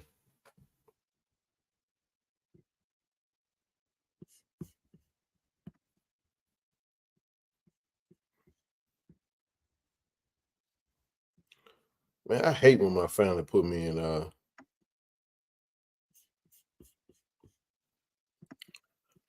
I hate when my family. Auntie, if you watching, please stop putting me in the family group chats, man. That shit is annoying, bro. My phone been going out TD since I started the show, man. Because my auntie want to send the invitations out for the grandbaby graduation. So she why do old people always feel like they need to put everybody in the damn group chat? I can't. I done put my address in there. Napo like, man, who address is this with the Friday after next? Like, man, I said she know who address it is. I'm about to start cussing in the family chat. I'm sorry, y'all. I apologize. No, I don't. I don't apologize. It's annoying. I said it's Day. Uncle Elroy. That's what I put that in the chat. It's annoying, man. Stop putting me in the group chat. I don't want to be in the group chat. I'm about to block everybody. I'm sorry. I'm about to block everybody in my family, bro. It just Hey man, I can say that. I'm talking about my auntie. It's an inside joke, but it came out. I'm telling you, brother George, 50 alerts in a row. All I hear TD is it's just going off, bro, nonstop. Now and then I can't mute the chat. I done tried it already. I don't know, man. Either I'm slow or something. Go Lewis, I understand, man. So basically, man, they just learning how to use something, do something, man, and they want to feel a part, man. I know, man. Listen, man, I love my family, all of them. They know I just be. We have fun, bro. Let me tell you something. We gonna do some jaw janking. We gonna talk about each other like. Now you can't talk about them, but we gonna talk about each other. I know, Miss Glory. I'm sorry. I love my auntie Barbara. Hey man, I love you, Aunt Barbara. Love you, baby. I can't delete the chat. Even if I delete the chat, it's gonna come back with vengeance. Trust me. I've done it, but go ahead. Hey, kid, you said you can talk about it, but you can't. But you know what I learned in this world, bro? I can talk about anybody I want to in my head. Hey, you got that right. TD, you met her. That's my restaurant. Now I'm just saying, no, that's my auntie, man. That she's so funny to me. Man, we was taking, I posted a couple photos with my daughter, man, and she was taking the photo. I told my nephew, I said, nephew, I'm gonna need you to take these photos. Auntie look like her phone she ain't holding her phone the right way to me. I don't know how these gonna turn out. But it was a good time, man. We had to laugh, man. Hey man, taking pictures, man. They have a picture of the next house. Hey, the photo be like everybody turned sideways. You got all kind of.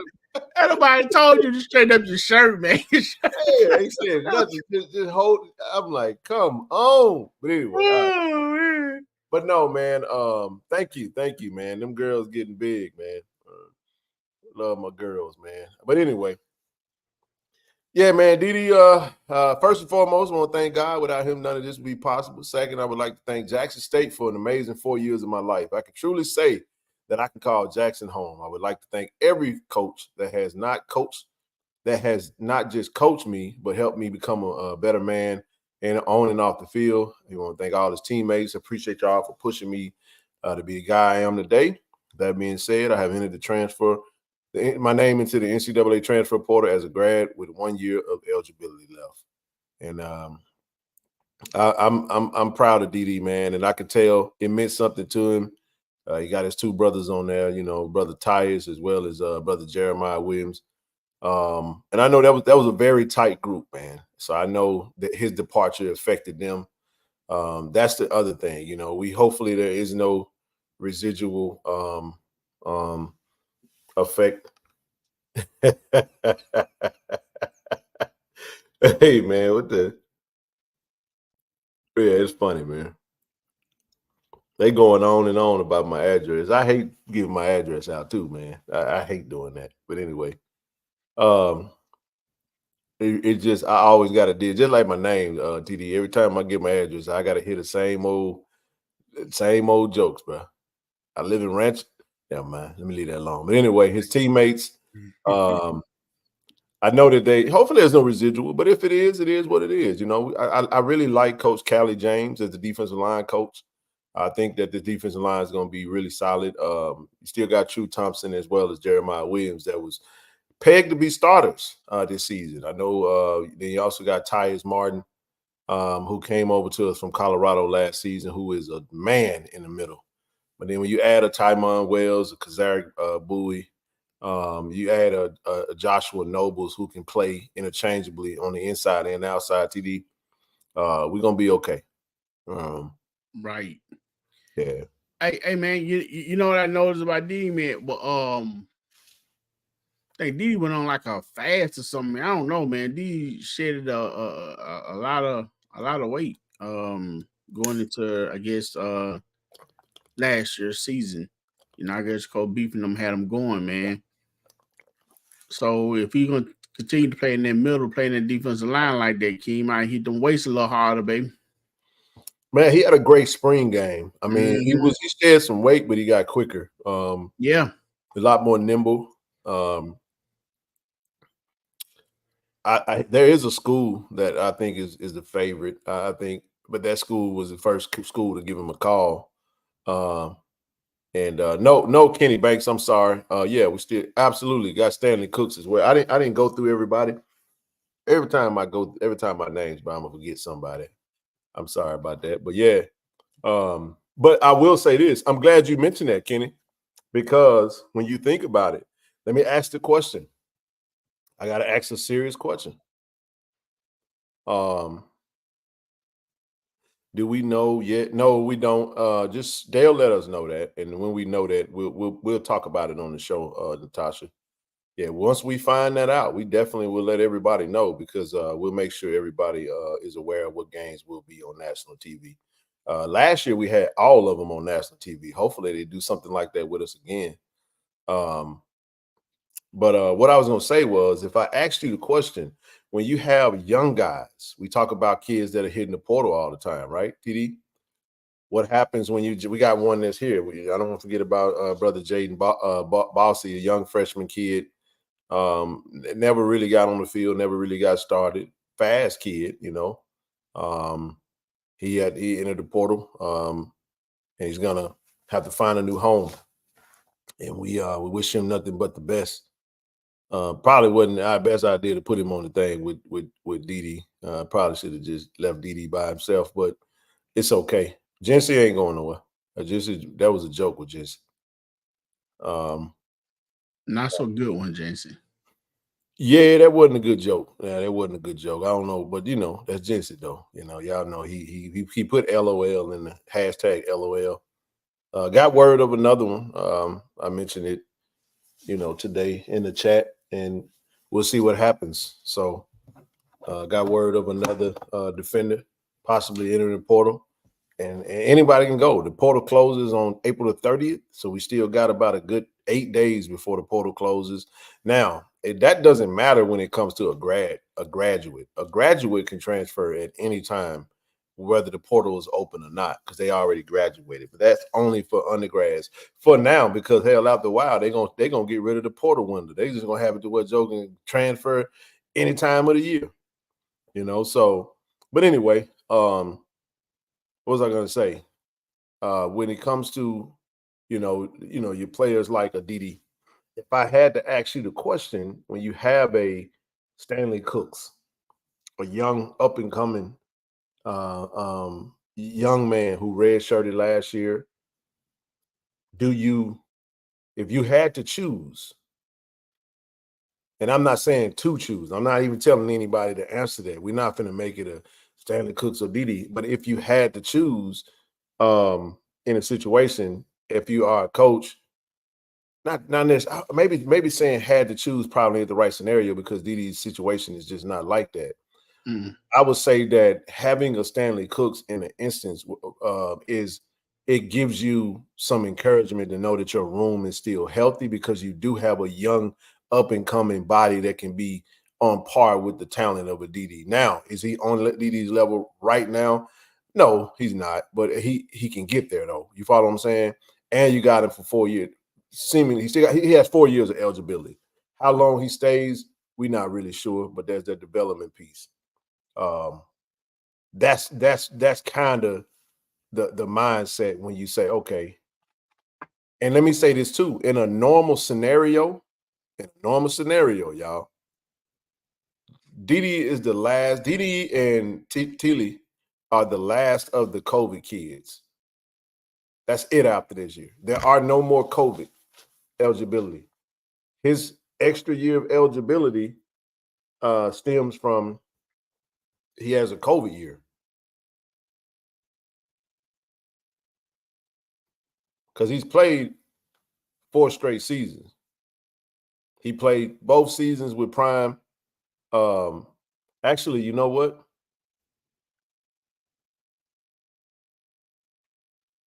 Yeah, because Didi, that would be his COVID year. I mean, either way, it's all good. I mean, he was at Jackson State 4 years. I'm not sure he played all 4 years. So one of them may be a red shirt somewhere up in there.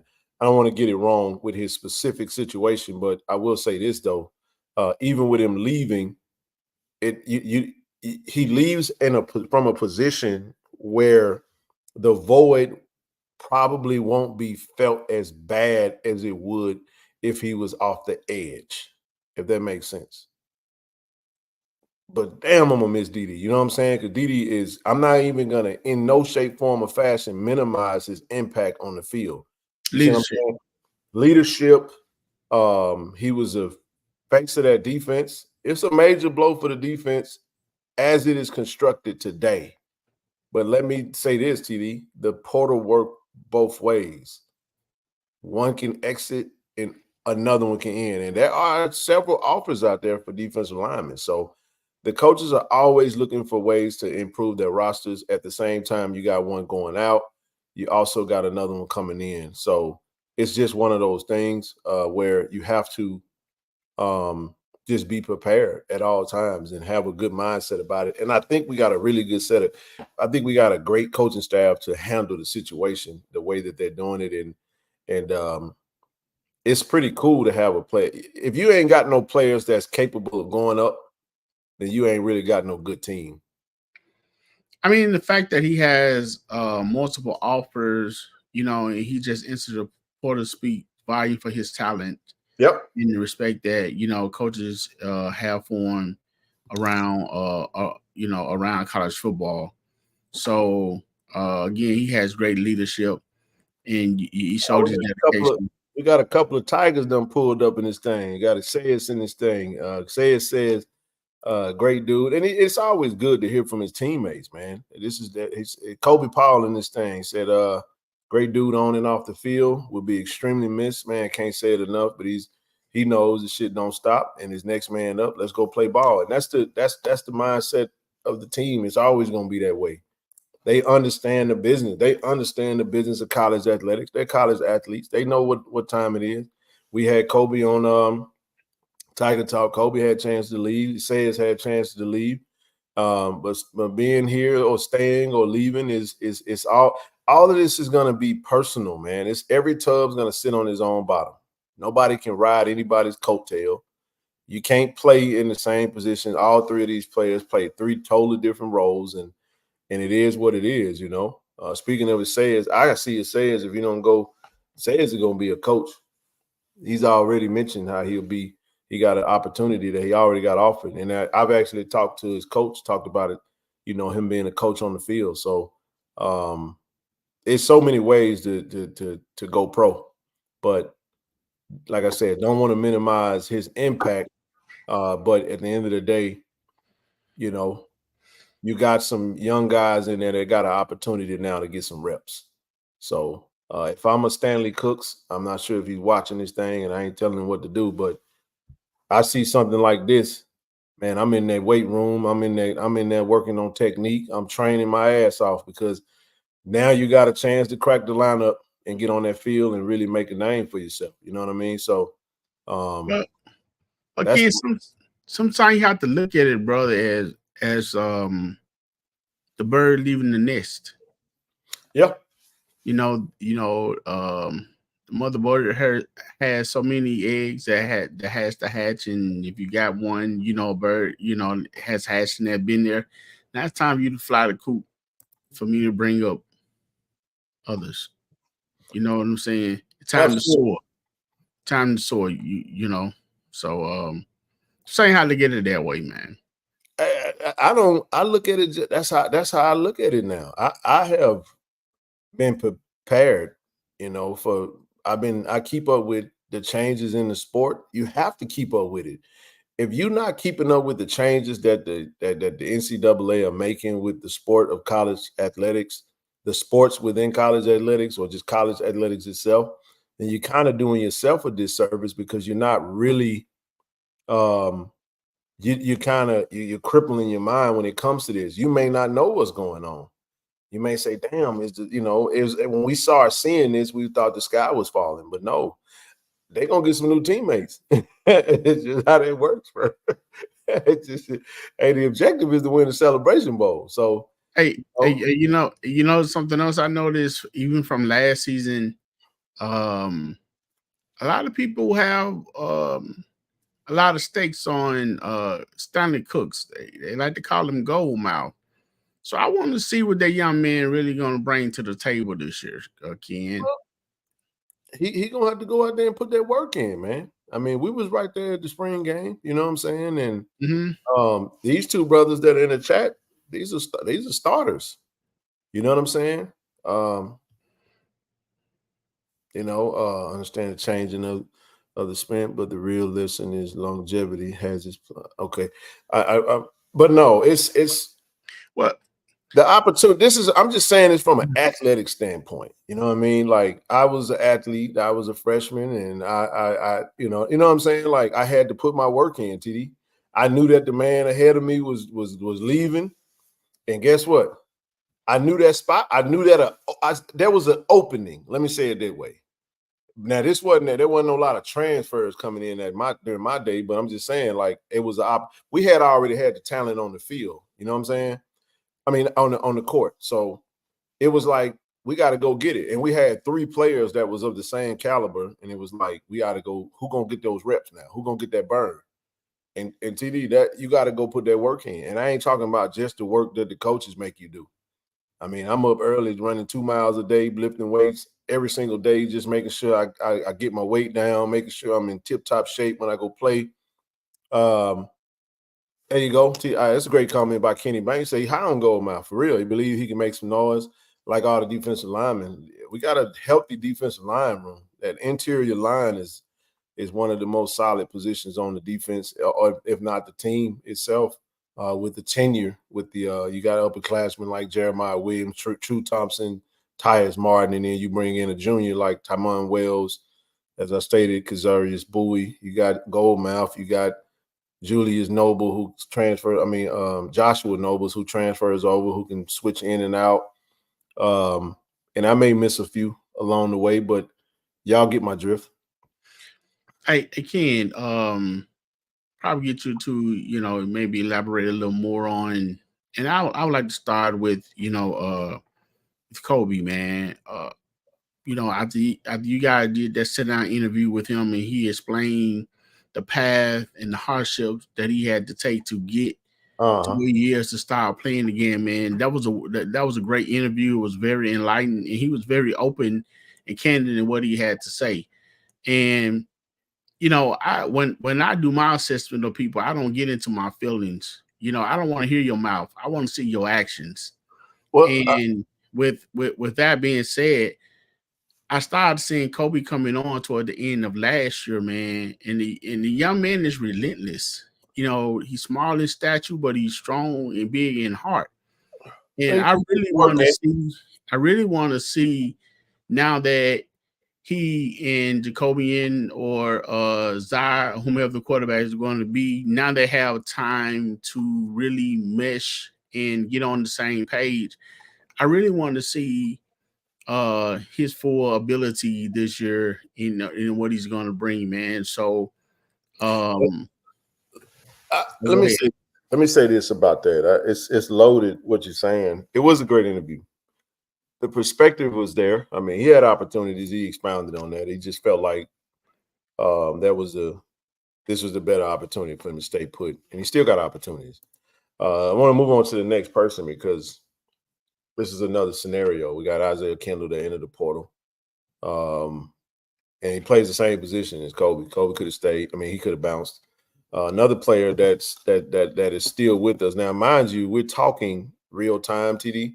So today is April the 22nd, and the portal don't close for 8 days. So we could easily mention a player that one of these shows possibly going to be in the portal that they're not in the portal today. So we're going to stay up to date in real time. So as of right now that we know of, that's actually been announced. I know of some others, but I'll leave that out. But another, you know, come in as a true freshman, 3-star kid, 4-star kid, number 2 player coming out of the state of Arkansas. He's going to be just fine. 4 years of eligibility. Every situation is different, you know. Right. Our wide receiver room is deep, bro. Our wide receiver room is deep, and the person you speak of, you know, Brother Paul is one of the reasons why it's like that. And then we don't even have all the wide receivers that are going to play the position. If everyone wasn't even there during the spring. You got Jalen Dupree, you got Mike Smith, Kobe Boykin, Travis Terrell, a lot of guys that's going to get some burn at wide receiver. Tyquan Henderson. You know, when you start naming some of the names that's in that room, and you look at the return of, you know, the resurgence of a Kobe Paul, the Jonas Fortillion starting to come along, Richard Mays doing his thing. You got Fabo returning and doing well. You know, didn't have the best spring game though. Fabo dropped the ball a couple times. Got to not put that thing on the ground. He know that. Then you got Rico back, and you got Isaiah Spencer. It's a deep, crowded room. So when this is kind of like what happens. And I coach Carl Reed, who said some stuff. I was listening to him say some stuff on Twitter, which was very true. He talked about how you have to be able to get on the field, man, especially at the FCS level. You have to get on the field. So a lot of these younger guys have to make those decisions where, you know, some are sent to the portal, some go voluntarily, some go involuntarily. But I had high hopes for Brother Kendall. I hate to see him go, but I also understand the dynamic of the sport right now. Some won't get on the field, some will. We love him forever. I'm gonna stay following him, keep up with him, see how he's doing. You're talking about a 6'3", 6'4" kid with 3-star, 4-star talent. He's a hooper, very soft-spoken, but he got the talent. Just kind of got caught up in the depth and didn't feel like he would crack the lineup this year, and he wants to get on the field, so he just felt like it was best for him to make a move to another standpoint. But I do want to read what he said. He said, first, I would like to thank God and the coaches for giving me the opportunity to play the sport I love at the college level. I want to thank the Jackson State fans for welcoming me with open arms to their community, and for my teammates. I'm blessed to have built the bond with you guys that will never be broken, with a lot of thought and prayer, I have decided I will be entering the transfer portal with 4 years of eligibility. Thank you, Jacktown. You'll always be, once a Tiger, always a Tiger. You know what I'm saying? And we saw some players leave, man, where you just say, especially the young talent, bro. That young talent, you say, damn, I hope, you see them later, you be like, we only could have kept them. You know what I mean? But it is what it is. You cut ties emotionally, not cut ties, you know what I'm saying, from a relationship standpoint. You still want to follow them, keep up with them. And I'm proud of Tiger Nation, man, for being loving and supportive of these young men as they transition to other places. We got a lot of people that support this platform, TD, that might have spent the semester or a year at Jackson State, and Jack State means everything to them.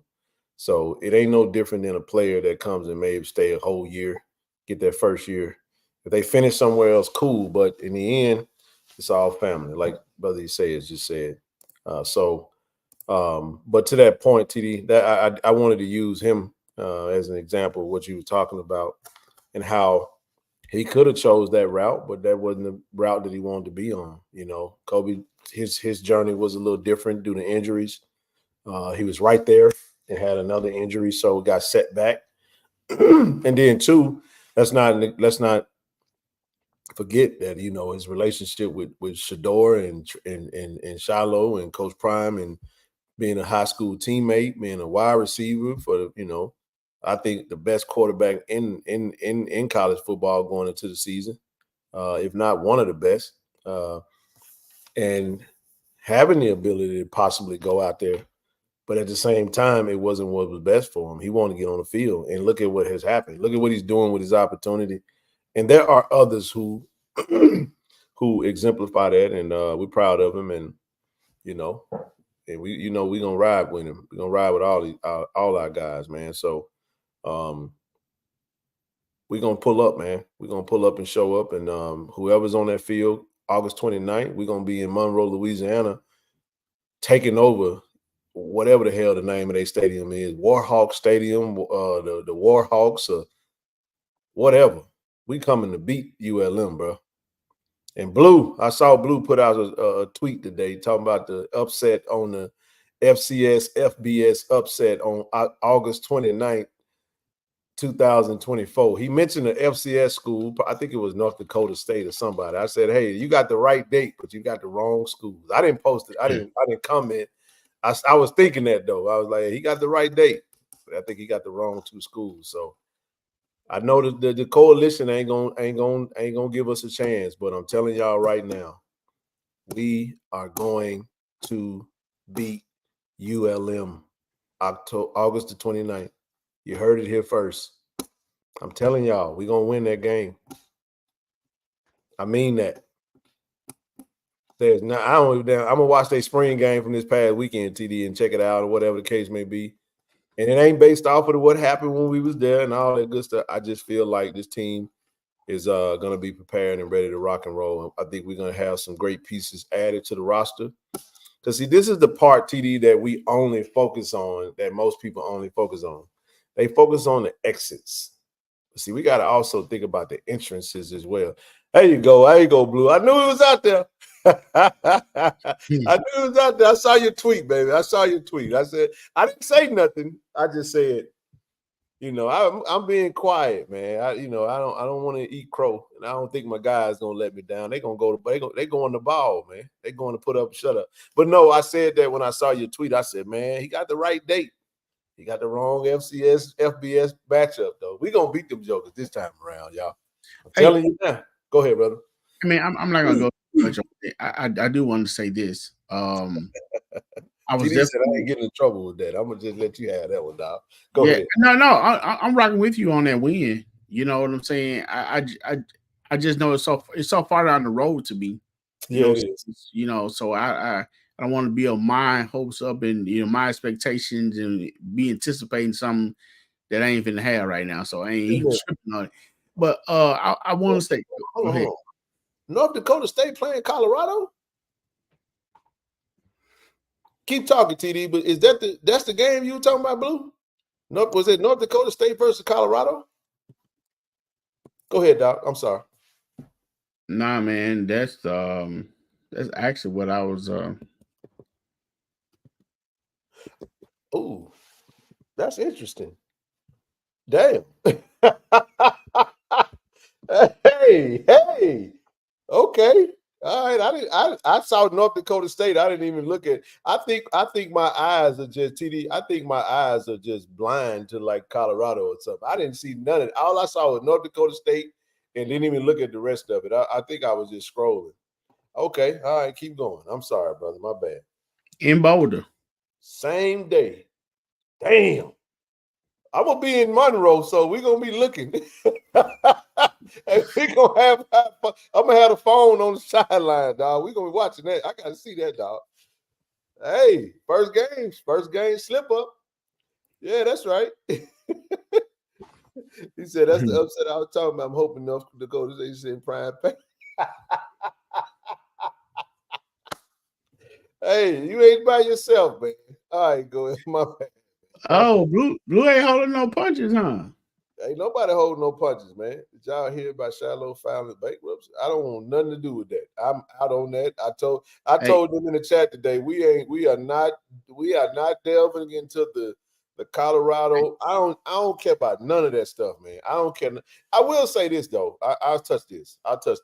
The young man, Kamani McLean, he gonna be fine. He's a 5-star. It's hard to become a 5-star. Let me just say that. I think the young man is and let me say this too about these freshman kids. Travis Hunter is an anomaly. You know, you get these kids that come up. What's up, Kobe? You get these kids that come to college and they ready right away. TD.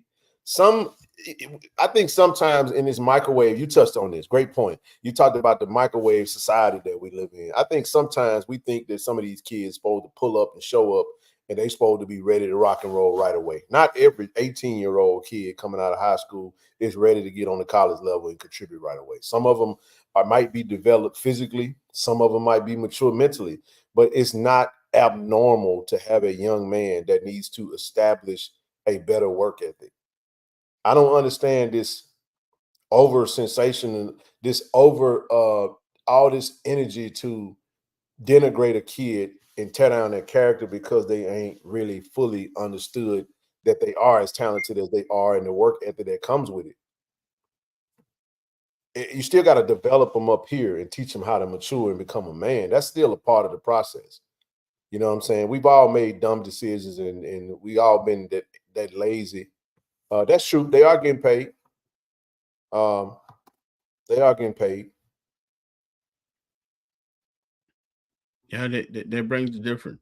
But Ken, I mean, I do want to say this because I did speak, and again, I don't want to advertise too much, but I do want to say, and I mentioned this during the season that I would definitely shocked at how well a says tackled, and he how you played around the line of scrimmage. Expecting some of the same, but maybe in a different somewhat a different form this time, being that there's more defense. A defensive player might not play so much around the line of scrimmage, but that young man has talent, and I think he's a ball hog and he's not afraid. Maybe so. This is a grown man, bro. He better tackle. Yeah. That's my brother right there, man. I love Asayas, man, on and off the field, and he's one of our ambassadors from last season. We love to have him. I would love, like, if I could pay everybody on the team, we do it. But we're not in a position yet where we're able to do that. But I'll say, from what I've gathered, and I don't mind saying it while he's on, if he's watching, you're right. A great tackler of the football. And I think his greatest attribute is his smarts, his intelligence. It said, for those that don't know this is from his coaches. It says is a coach on the field. And maybe you don't see that. Now, he's also a troll. He also get under the Joker's skin and get some flack. But that also comes with playing the game mentally. He knows how to play the game mentally. If you see number 6 on special teams, it ain't because he got demoted. It's because he know what the hell going on and know how to put everybody in the right position, and it helps the flows better. So I can relate to that because I was a brainiac. I wasn't the most athletic. I got on the court because I knew everybody's role, TD. And my coach always would say the offense flows better when you're on the court because you know everybody's role. You know what to do, the accountability. I practiced my butt off. I played hard, and that's what he reminds me of. Great, like I said, great tackler. I think you're gonna see. Got to get them interceptions up, but I think you're gonna see that happen this year because of. I think the style. Hold on, let me say. They said if only y'all knew. There you go. Would have been through how these guys take care of me. Oh yeah. We got your back, bro. You know that. We have a few we done had some tough conversations, but you know what I'm saying? We done had some uncomfortable conversations, but he knows it's all out of love, and we don't. That's what it is. That's the beauty of this brotherhood that we got over here, this HBCU family, TD. When you go to those other schools, you're just a number. But when you go to these HBCUs, man, you gain a family for life. I mean that, you know what I'm saying? And it's like that. You know, that's why I told Didi said he gonna have some tickets for us wherever we go, TD. He go to one of the LBS schools. We gonna pull up on one of them bye weeks. We're gonna go sit down and have one of them KC-1400 media exclusives. Hey, you was about to say something because you was about to go where I was headed as far as the interception. But no, what I was gonna say is I think so here's what I think is good about Coach Quinn being the DC. This is my opinion. You're gonna see, I think we're gonna play way more aggressive.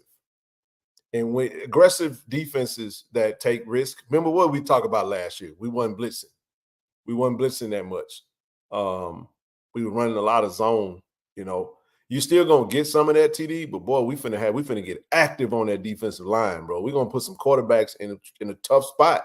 And guess what happens when you speed up a quarterback's clock?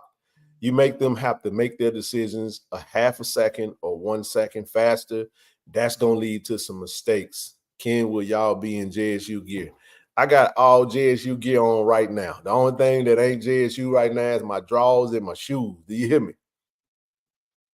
I know you already know all that, but nevertheless, I'm just saying. Because TD always trying to talk about me. My T-shirt is JSU. My top is JSU. Look, my shirt, my hat is JSU. Can y'all see that? My pants is JSU. My socks is JSU. I don't give a damn what TD say, talking about Ken looking like a JSU billboard. I don't care what he say. It's all right. It's okay. Hey, man. Listen, I was traveling, you know what I'm saying, today. It wasn't, you know what I'm saying? That wasn't being discouraged. It was more definitely a compliment, bro. I'm messing with you, dog. You know, y'all know I'm gonna rock this merch. Now I can put that shit on now. Y'all saw you boys. Hey, you saw me clean up, didn't you? Now I ain't had that fedora like TD or no ascot. You know what I'm saying? But I put it on. Hey, man, but you know what? To add on to what you were saying, as far as the style of defense, you know, when the Sayers came in from Delaware State, I was expecting more action, interceptions, and you know, tackles and stuff. You know, in the in the secondary. Wasn't expecting to play much around scrimmage, but I know he had to this year due to the situation. So that being said, man, definitely expecting him to run sideline to sideline this year. Maybe a lot freer. I don't expect nothing to get over his head, man. Free safety is his probably his call a cover strong or not free safety. You see a healthy BJ Washington when he says I like that. You add, especially with the addition of Robert McDaniel at the nickel. Yes. You know, still got K5 and Jalen. Like I said, right. Portal's still open. Hopefully we don't lose anybody, but if we do, we'll just replace who we lose. But that, and then obviously you got Petty, still got K Cali. We got some guys, man, that we can do some things with. And I think they're gonna add some more. They've been heavily recruiting DBs, try to get some more DBs. We lost 3. We lost Jaden Tate, and we lost. Oh no, you know what? I forget. Sadiq is hurt right now. Sadiq Thompson, so he'll be back healthy. Oh, this young man from Jones. Yep. But losing Tony McCray and Jalen Tate, we're gonna replace them. We will replace them. We're going to. So you'll see, probably more than likely, you'll see them replacing. Oh, we lost Batman as well. Still got Narik out there for now, and just hopefully we'll see. We'll see where we at come May 1st. May 1st, we'll see. We'll kind of have an idea from an underclassman standpoint where we're gonna be unless something weird happens. But nevertheless, he said, Ken, what's that? A long sleeve pullover? Where can I cop it? Yeah, it's long sleeve. I got this out the bookstore. Hey, it's funny how you always talk about you got something out the bookstore, y'all. But when I go in, I don't be saying it. I don't be saying it. I got this at the bookstore. If you want the bookstore, you can see this is on the shelf. This on the shelf right here. I think Ken got a custom made JSU specialist on the side, man. Yeah, this out the bookstore. This right here at the bookstore. Tigers. all this at the bookstore, baby. Pants, everything, socks, all that good stuff. But no, this is how I travel. I travel JSU'd up, man. I get this. This creates dialogue. Everybody think I'm a coach when they see me. You coach for JSU? I said, nah, man. I just do media. Hey, you know what? I might have to find me. See, can I give me a JSU fedora? Saying made for me, man. I ain't rocking no JSU fedora though. Man, hey, man, hey. I can rock it. I can put anything on here to make it work. We got, but anyway, man, but that's good stuff, man. Hey, let me finish these preliminaries, man. I know we definitely talked about Isaiah. We hate to see him go. We wish him well, and nothing but love for the young man. We're gonna finish up with some. We're gonna switch sports real quick, TD. I just want to get through this. I just want to send a huge shout out to our tennis team. Coach Hernan Guerrero had a really good season, men and women's. The tennis coaches, men and women's. But he was actually SWAC Coach of the Year for the women's team, and did a really good job. We actually had the SWAC Player of the Year, Zena Shaban from Cairo, Egypt. She won the SWAC Player of the Year on the tennis side. Yes. She oops, what the hell just happened? I was looking at the ring, man. Look at that thing. There you go. She made SWAC first team, and along with Paula Corbalon. And so congratulations to the ladies, man. They actually won the regular season title this season. They fell short in the tournament, and the men lost, I want to say, in the championship game. So we didn't get that chip. Second team, Isabella Benavidez and Shira Decia. Both made second team on the tennis team. Ching Chang Chi, that's his real name, by the way. We won Freshman of the Year in the SWAC bag for the men's team out of Taiwan. He was also first team along with Carlos Castillo, who was also made the all tournament team this past. Hey, Mr. Don't do that, Mr. Wright. And second team, of course, you got Gokap Ayer, and then you got Raul Centennial. Hey, listen, man, this young man right here, Raul Centennial, TD. Mm-hmm. Athletes, the JSU Student Athlete Day. He's a really good golfer too, man. We just don't have a golf team just yet. I thought it was coming back, right? I said we just don't have it just yet in place. Okay. But he's a damn good golfer, bro. Just wanted to mention that. So congratulations to our tennis athletes, man. Just wanted to send a shout out to them so I can move on from this thing if we can get to it. We're gonna go ahead and drop the link, man. We just closing out our lab. We're gonna do the last 30 minutes, man. Y'all in the chat got anything you want to touch on? Feel free to come up and join us, and we'll close it out that way. So, are y'all watching the draft this weekend? Let me tell you something, brother. I believe wholeheartedly. I got a confession, TD. I believe wholeheartedly that football was my calling, but I ran away from football due to a concussion. A really bad concussion that I just didn't want. I didn't want to go down that road no more. So I went to a school that was a powerhouse for football. They wanted me to play, and I chose not to. I chose to stick to basketball. And I always feel like I regretted that stuff. I always feel like I regretted it. I was like, damn, I wish I would have played, because I feel like if I would have played TD, I would have went pro. I really feel that way. Now, because I said that, I have watched the draft religiously, every single draft, every single day, every single pick since I was a college student. I can't tell you a draft that I missed for the last 20 damn years, bro. So to answer your question, hell yeah, I'm gonna be watching the draft. Day 1, day 2, day 3. Every single pick. Mr. Irrelevant. Mr. All the way down to Mr. Irrelevant. I'm just trying to tell you now.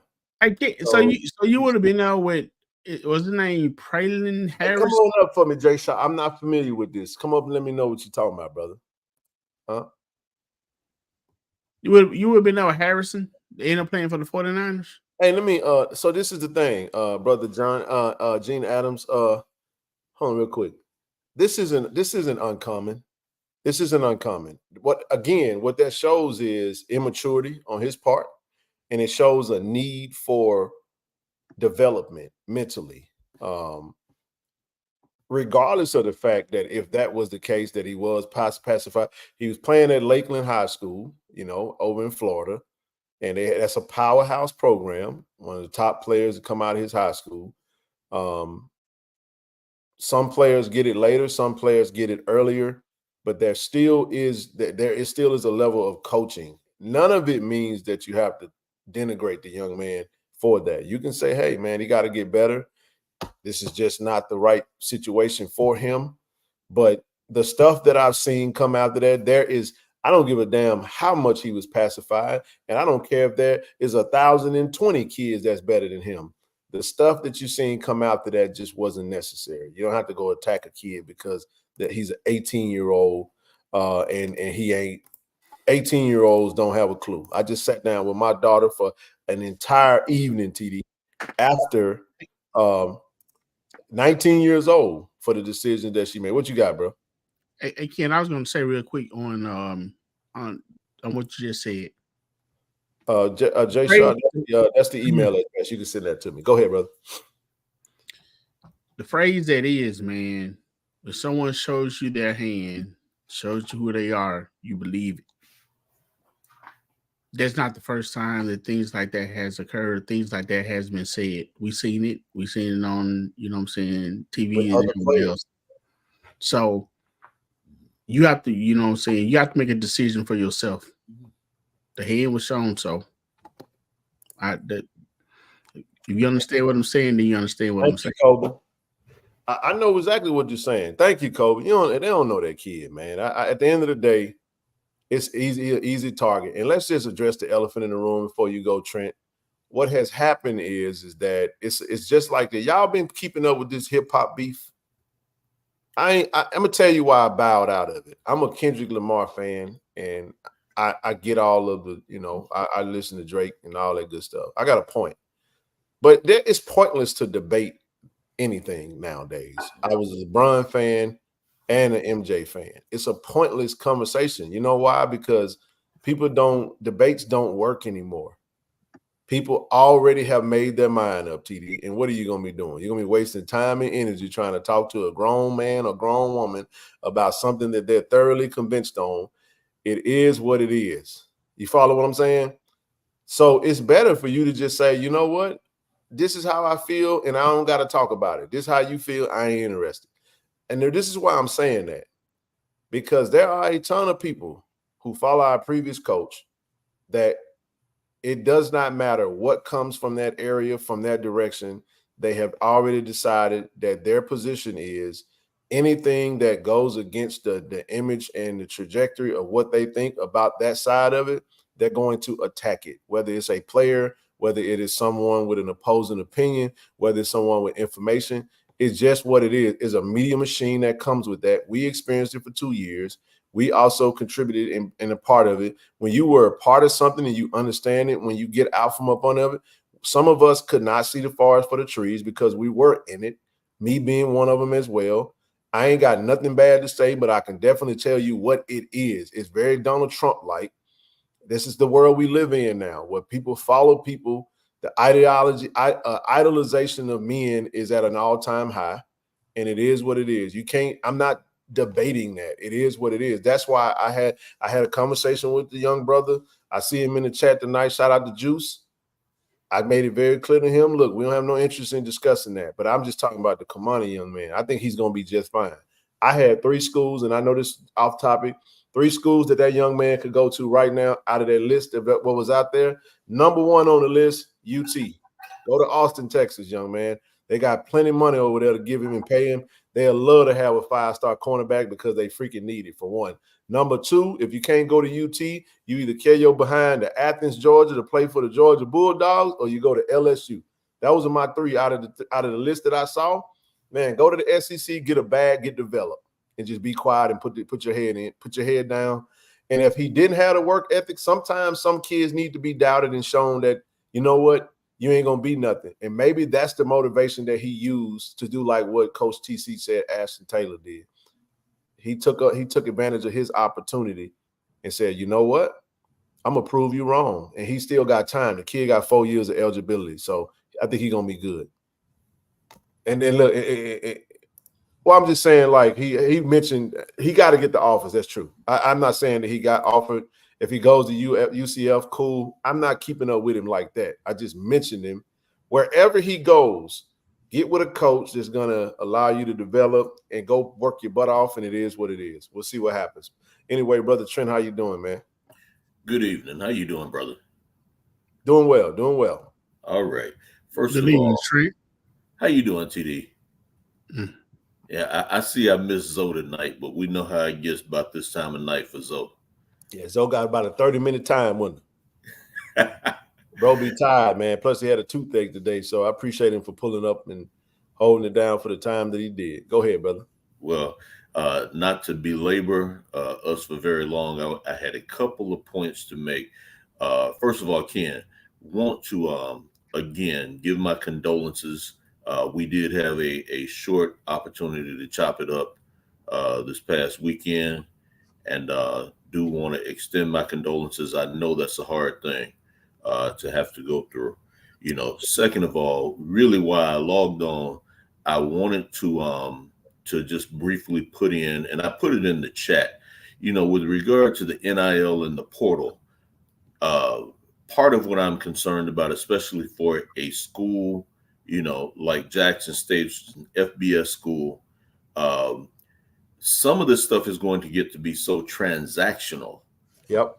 With some of these players that you're going to lose a lot of that alumni loyalty that we get from a lot of our old school players, just because they didn't stay here long enough to get those relationships, or their reasons for coming in the first place were not necessarily the purest of reasons.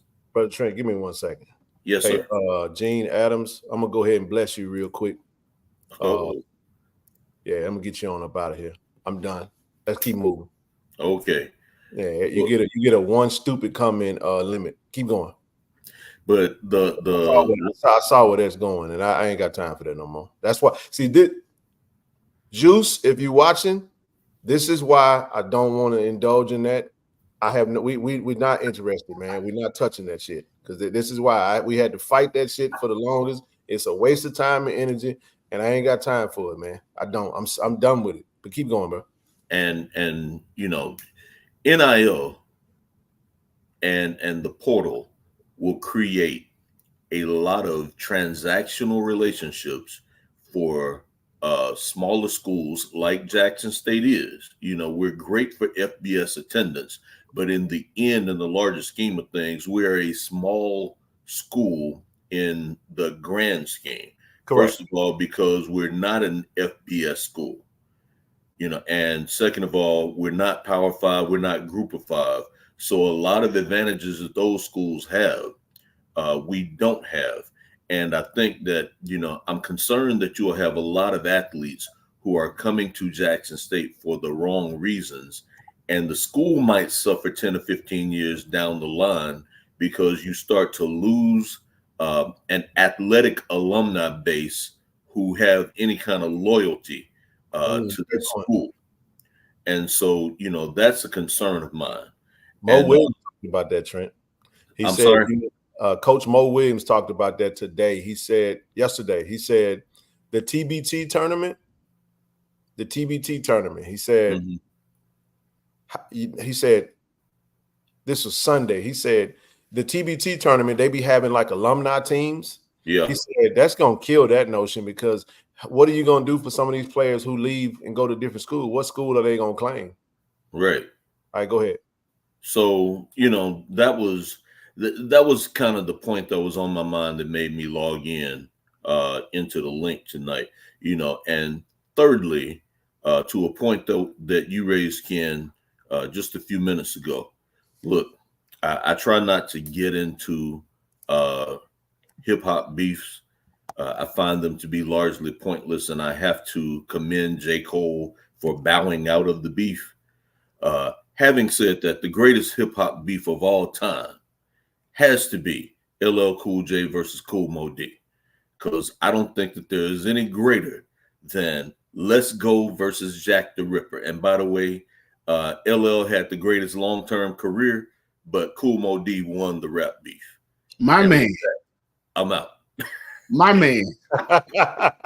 My man. Over that one, comrade. I don't know what you're talking about, man. We here, brother. You pulled up to the channel. Why you watching us, ain't you? Zoe went to sleep. Michelle got something going on, and Nook working. We fine. It's the off season, baby. You don't have to question the group, man. We tight. And keep in mind, not everybody's gonna be on the screen. There's a lot of things happening behind the scenes and off the cameras. That happens. We good. Everybody doing good though, brother. Ain't nothing happening, brother. Don't. I'm just telling y'all. I have a one. I'm gonna just leave that alone. I'm in the blessing mood right now. I just ain't got time for it, man. I have learned. And anyway, let's move on. Jay Shaw sent me something, TD. This is a true NIL story. And brother, I did see that. It says this is a true story now. A kid he said a kid is getting $30,000 from a program where he is. Someone convinced him to leave and move to Cali. Trust me, I know a little something about Cali. Hey, woo, for a $50,000 NIL, TD. So that's a $20,000 bump. He did not realize that almost 50% taxes Cali residents pay. He also didn't realize it would cost about $8,000 to $10,000 to move out there and get settled. Now the relocation cost is upfront and out-of-pocket expense. Your NIL doesn't start until you take your first day of classes. I know of one case where a player waited 4 months before getting one dime. That's a 4-month out-of-pocket expenses he had to pay. Most of the time, it's not worth it. And my question is, don't they get scholarships, bro? Like, I mean, I get the NIL part, but what happened to the free school and free room and board part? Why are you paying? All right, anyway. Shit. That's tough, man. I would say this, TD. My recommendation is this. Y'all better become a Lyft driver, or look at Boy Biden already said it. You better become something, because there is a way to offset expenses, in case you didn't know. And it feels like that's off. That feels like that's off. She Loves D. I'm just like, where it seems like it's something missing. This seems like somebody got played on some shit. It's like somebody got gamed, because there are NIL deals that, this is a bad move. This might just be a bad example of a kid got gamed up. Some schools use NIL as extra. I thought about that too, Blue. That's how they're getting around scholarship limits. But you have to be smart if you're doing that, though. You should have some type of team of advisors. That's why I made the admonishment today. Make sure you ask the questions. Say your scholarship starts when you enroll. Do your homework before. Yeah, that's a great point. Do your homework before you jump in the portal. Ask all the right questions. Make sure you got a team, a support team, man, that's going to advise you through this process, man. Ken. Yep. Ken. In a whole lot of cases, that's just not going to happen. Because in the first place, you have family, and if these kids feel like if they can't trust nobody else, then they got to trust their family. And in a lot of cases, their families are ignorant. In the first place, you're in uncharted territory, and a lot of us are just using our best guess as to how a lot of this stuff works out. So now you got an 18, 19, 20-year-old kid, and then he's asking his 40-year-old dad, what should I do? And dad, mom and dad may have their own reasons for wanting the kid to do what he does. Let me say this up, Trent. I'm going to say exactly what I told my brother today. You have to communicate what you need. I ain't talking about no check. The first thing foremost, before we even get to the check part, I need to make sure I got somewhere to stay. I need to know that that's going to be covered. What about am I going to be, how I'm going to get it? Like what we need to have conversations about travel expense. We need to have those conversations. It can't. And now if they say, look, we giving you 50,000, bro, you just going to have to figure all that out. I want to know, when am I going to get paid? I don't want to get it in writing. Yeah, you about to get blocked, man. Don't block EA. You don't get it, bro. I don't want no. EA is valuable. I'm gonna vouch for EA. No, I got it, but I told EA I don't want no updates, bro. Like, just leave me out of it, dog. I don't want nothing. I'm dead serious, bro. I ain't even, and I'm not gonna block him. He know I'm bull jiving with him. I don't want to know nothing, bro. Leave me alone about the Lakers game. I don't want to know nothing. If they lose, just tell me they lost. Hey, it's all right. Hey, let me tell you something, bro. I got something that'll pick you up, dog. I got something that'll pick you up, big bro. I just want to tell you, man, that I was dealing on Sunday after we buried my niece. And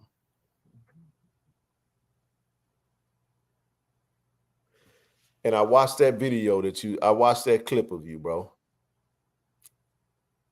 Yeah, it picked me up. Now, I cried, but it picked me up, though. You know what I'm saying? Where he said, I sought the Lord, and he heard, and he answered. He know what I'm talking about. When he was talking about, you know what I'm saying? That picked me up, bro. I just want you to know that. So I know you're grieving. I was grieving. I just want you to know, man, that clip that you shared, bro, on the Instagram, brother, it definitely helped me. And you probably didn't even know this, man. I'm telling you, it made me. I was like, man, I know this song. This is a song I had been listening to. For those that don't know, it's and I'm telling you, it was a great song. I went to Spotify, played the song. For those that don't know, there you go. Thank you. This is the song. That song, bro, is it's called "I Trust God." I trust in God. It's for our elevation, man. Y'all go check. If you ain't heard that song, you ain't been listening to any. It's like probably the hottest song out right now. And I don't mean it from like a chart standpoint. It was just I had already been listening to it. So I just want to say one thing real quick. I'm gonna switch gears real quick for though, and I don't want to make this about me, but it's not even about me. We was at the service, Brother Trent and TD, and the preacher said something that I never heard it said like this before. And this is for everybody that's going through something. We've all seen loss. We've all been down that road before. And he said, it's okay to be not okay. It's all right to be not okay, man. And it's okay to grieve. And what happens is when you're going through stuff, you got everybody there. Everybody's around. It's loud. You saw all my family out there. Everybody, all the hugs and the love and everything. But he said, yeah. He said, but you got grief over there in the corner doing push-ups. Getting ready. That's deep. Over there getting his calisthenics on, TD. Because guess what's going to happen? Your cousin's about to go back home. Your uncle about to go back home. Your brother's about to go. Everybody finna go back home now. And everybody going to return to their life. And when you turn to your life, you got to try to start life over again without that loved one that you lost. And it's a tough thing. And it hit me Sunday, because I saw some pictures of my daughters and my niece together as kids when they were, growing up. I didn't see the photos, man. TD, we were standing, because TD came, we were standing at the viewing, right? And I, looked up at the video that was played. I didn't see those pictures, bro. I went back to it and I caught it, man. And I realized that I'm looking at a photo and I really ain't really looking at it. You feel what I'm saying? And then when I really looked at it, I'm like, holy shit, those my two girls. You know what I'm saying? And I saw my daughters and I saw my niece, and it touched me, boy. It touched my soul, man. It felt like it hit me all over again. Sunday was rough, bro. The day after was just brutal. I'm better today because it's okay, but it's just gonna be one of them things, man. Because you just think about the youthfulness. But I just wanted to say that because in that moment when I was dealing with that, I got on Instagram and I saw Brother Jason. He posted a clip of him, and then I watched it, and I thought that was pretty. It was really uplifting. It made me go back to the song. I had a good cry. I got it all out. I felt better. So I just wanted to tell you, bro, I'm you right now. And I know you're grieving the loss, but we're going to be all right. We're going to be all right. We're going to be all right. We're going to root for our brother, and we're going to wish him well, but we're going to be okay. I know. DD meant a lot to us, man, and we're not going to understate that. It's okay to say we love them kids, man, and he represented the blue and white to the fullest, and we definitely going to miss him. We will. It took a blow. It took a blow. We ain't going to understate that, but we definitely going to be okay. I think we already got the talent in the room, and I think we're going to add some more talent as well. Won't get into that, but I did want to just say that. Days, months, and it still feels like, yeah, Miss Alexander, I ain't mean to open that back up, but I just wanted to say that for those. All right, I see Trent done put that J hat on. Look at he representing. I couldn't let you be by yourself. Hey man, I could go to we the Nugget crew. Shout out to Nugget, by the way. Shout out, he's doing well. Darius, what's up, Darius? What's going on? Thank you, brother. That's our Arkansas family, TD. Brother Ken and Brew, man. Enjoyed them over in the Bluff, in the Pine Bluff area. Good to appreciate you there, brother.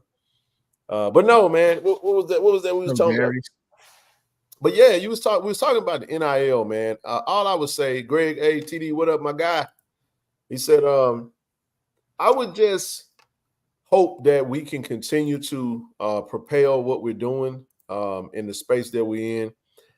Sometimes people, what does the Bible say, man? Do not compare yourselves among yourselves. And he said, what? Comparison is the thief of all joy, right? Mm. Sometimes when you start looking over into other yards, you try to start comparing your yard to another yard, and you may feel like what you're doing is not making an impact. I just want to admonish all of those who are a part of this movement, supporting what we're doing. And as I put in our group, hey, man, today would be a great day to start making sure that we fulfill our pledges. We looking for more to add to the group. You follow what I'm saying? And we looking to grow our NIL capabilities, man. And we're going to do what we can do with what we got to work with. You know what I'm saying? So don't give up. Don't let up, man. We definitely need that. We need that push. And I'm going to say it like this. We may see some more players. I say that with a little bit of knowledge of kind of something that's out there, but you may see some more exits that might touch your heart. And can I say this, Ken? Go ahead, bro. As much as we hate to see these players go, really two things. Number one, every player that you see leave creates an opportunity for another player that these coaches have been looking at and wanting to offer. And it gives them an opportunity to do that. The second thing, whether we like it or not, and whether or not it is ultimately the best for the players, these are young people and they are making adult life decisions. And you might not agree with their decision.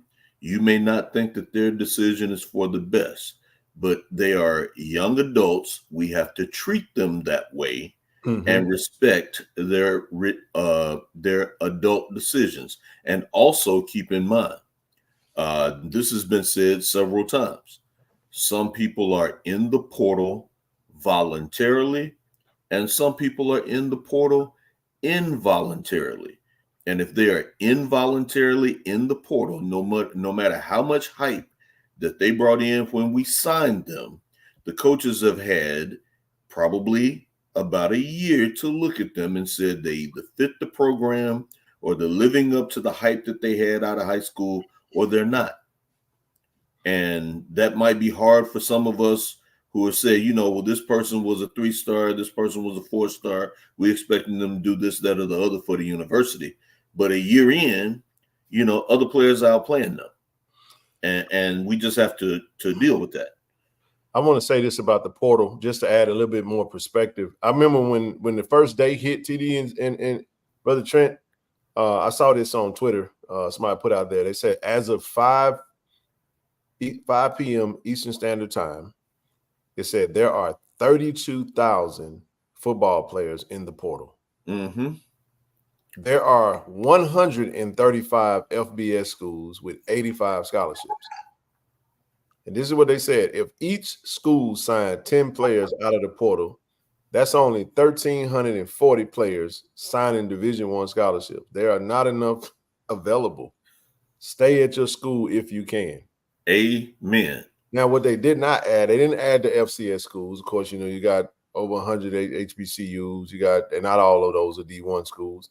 You got D1, you got D2, you got D3, you got NAIA. You got many different opportunities to play at the next level, and some players are going to have to make that decision. You got JUCOs, you got other FCS programs, but the reality is the numbers just don't. The numbers ain't mathing. Some are going to go in the portal, and they're going to have to probably sit there a year and possibly try to come out later. Some may not come out of the portal. Their college career may be over. I don't know. The young guys could at least go to JUCO. They can always try to go back to their high school coaches and some coaches that have some relationships and put a word in, try to go get on the field somewhere. That's the only way you can really go up or get a scholarship nowadays. It's going to be performance based. You still had that COVID, that log jam of players that was left over. The good thing about that is that's being flushed out. So it is what it is, man. I think the world is a big place, but everybody ain't having the same experience. So the portal is going to be great for some. It's going to be terrible for others, and it's going to be okay for the majority. So I just think that sometimes we as a base haven't fully really digested the changes, and it's okay because when changes is happening, you got to get time to adapt. And soon we will adapt and we'll be like, this is normal. It'll almost be like, hell, if you get a player to stay long, you'll be looking like, oh, damn, I thought they would have been left. That's kind of probably going to become the dialogue in the near future. We probably be so used to seeing players leave all the time. And we'll adopt that mindset, kind of that one and done.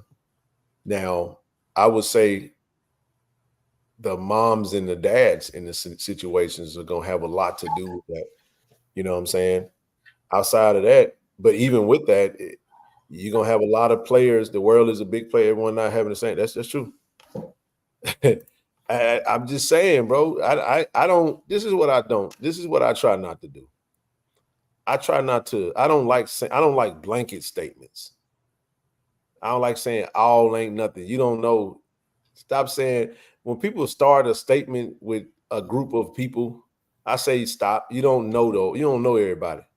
So don't say nothing that's going to be inclusive of everybody. There's too many people out here that everybody ain't got no bad life, man. Everybody ain't miserable. Everybody ain't broke. Everybody ain't destitute, down and out. Everybody don't come from a broken home. Everybody ain't traumatized to no end. You know what I'm saying? There are some good stuff out there. It's just certain things that rise to the top and actually takes precedence over some other things. But I just think that when they start seeing some commitments come in, people are going to feel a lot better. When they see when we hit the field again and we got all of our players, the whole roster in, we gonna know kind of what we working with, and then we will know what the coaches are looking to add. And then that's gonna come a point in time where roster makeup is not even gonna be the topic. It's gonna be about let's develop, let's get better, let's get prepared for ULM. Mm-hmm. That's what I'm looking forward to. I'm ready to have that conversation. The roster stuff, man, we ain't got no control over it. We just watch it and we see. I'm better this year than I was last year handling the portal. I am. You mean emotionally speaking? Emotionally, I would say educationally, you know what I'm saying? Really learning the new way, and just probably more so emotionally than anything. Because when you know something, you kind of learn to adapt to it. My emotions was with, damn, it's finna get ugly. Damn, the unlimited unlimited transfers. Okay, wow, this is finna be real different. All right, let me go ahead and mentally prepare for what's about to happen. And I know how to compartmentalize. I can separate a player, love that I have for a player versus the business that person is involved in. And I feel for some of these kids because they got to make some tough decisions. It don't change their situation at home. If they got a bad situation, kind of is what it is. But I don't know. We'll see. We got to take it situation by situation and change, one thing at a time. But all you can do is be here. Yeah. Try to educate the base, those that are looking. Man, we appreciate everybody that tuned in tonight. We got over 700 looking. We do ask that you subscribe to the channel. You can donate to the channel. Look at the ticker at the bottom. We got 4 different ways to donate. Or you can join the channel, click the link, and become that. This conversation won't end. We're going to be talking about NIL on every show that we come on. We're going to be talking about portal on every show because we may have some more people enter the portal and it'll be announced between now and Wednesday. And we'll be back on Wednesday to talk about it. So, but man, everybody keep your head up. We love DD, man. But I love DD just as much as everybody else do and have a great relationship with him. And I told him, I'm here for you, brother. Any advice? I'm gonna share something with y'all that I've shared on here before, and I say this to all of the young men as you get ready to enter into the workforce. I'm saying this to go. I had a good friend of mine who took a job with Amazon, got a great career, great opportunity. He said one of the HR managers said to him that, listen to this, said the one thing that Black candidates rarely ever do, Trent and TD, is turn down the first offer. He said they've been in HR for decades, over 20 plus years in the HR field, have interviewed and hired and onboarded hundreds of candidates that look like you and I that's on this screen.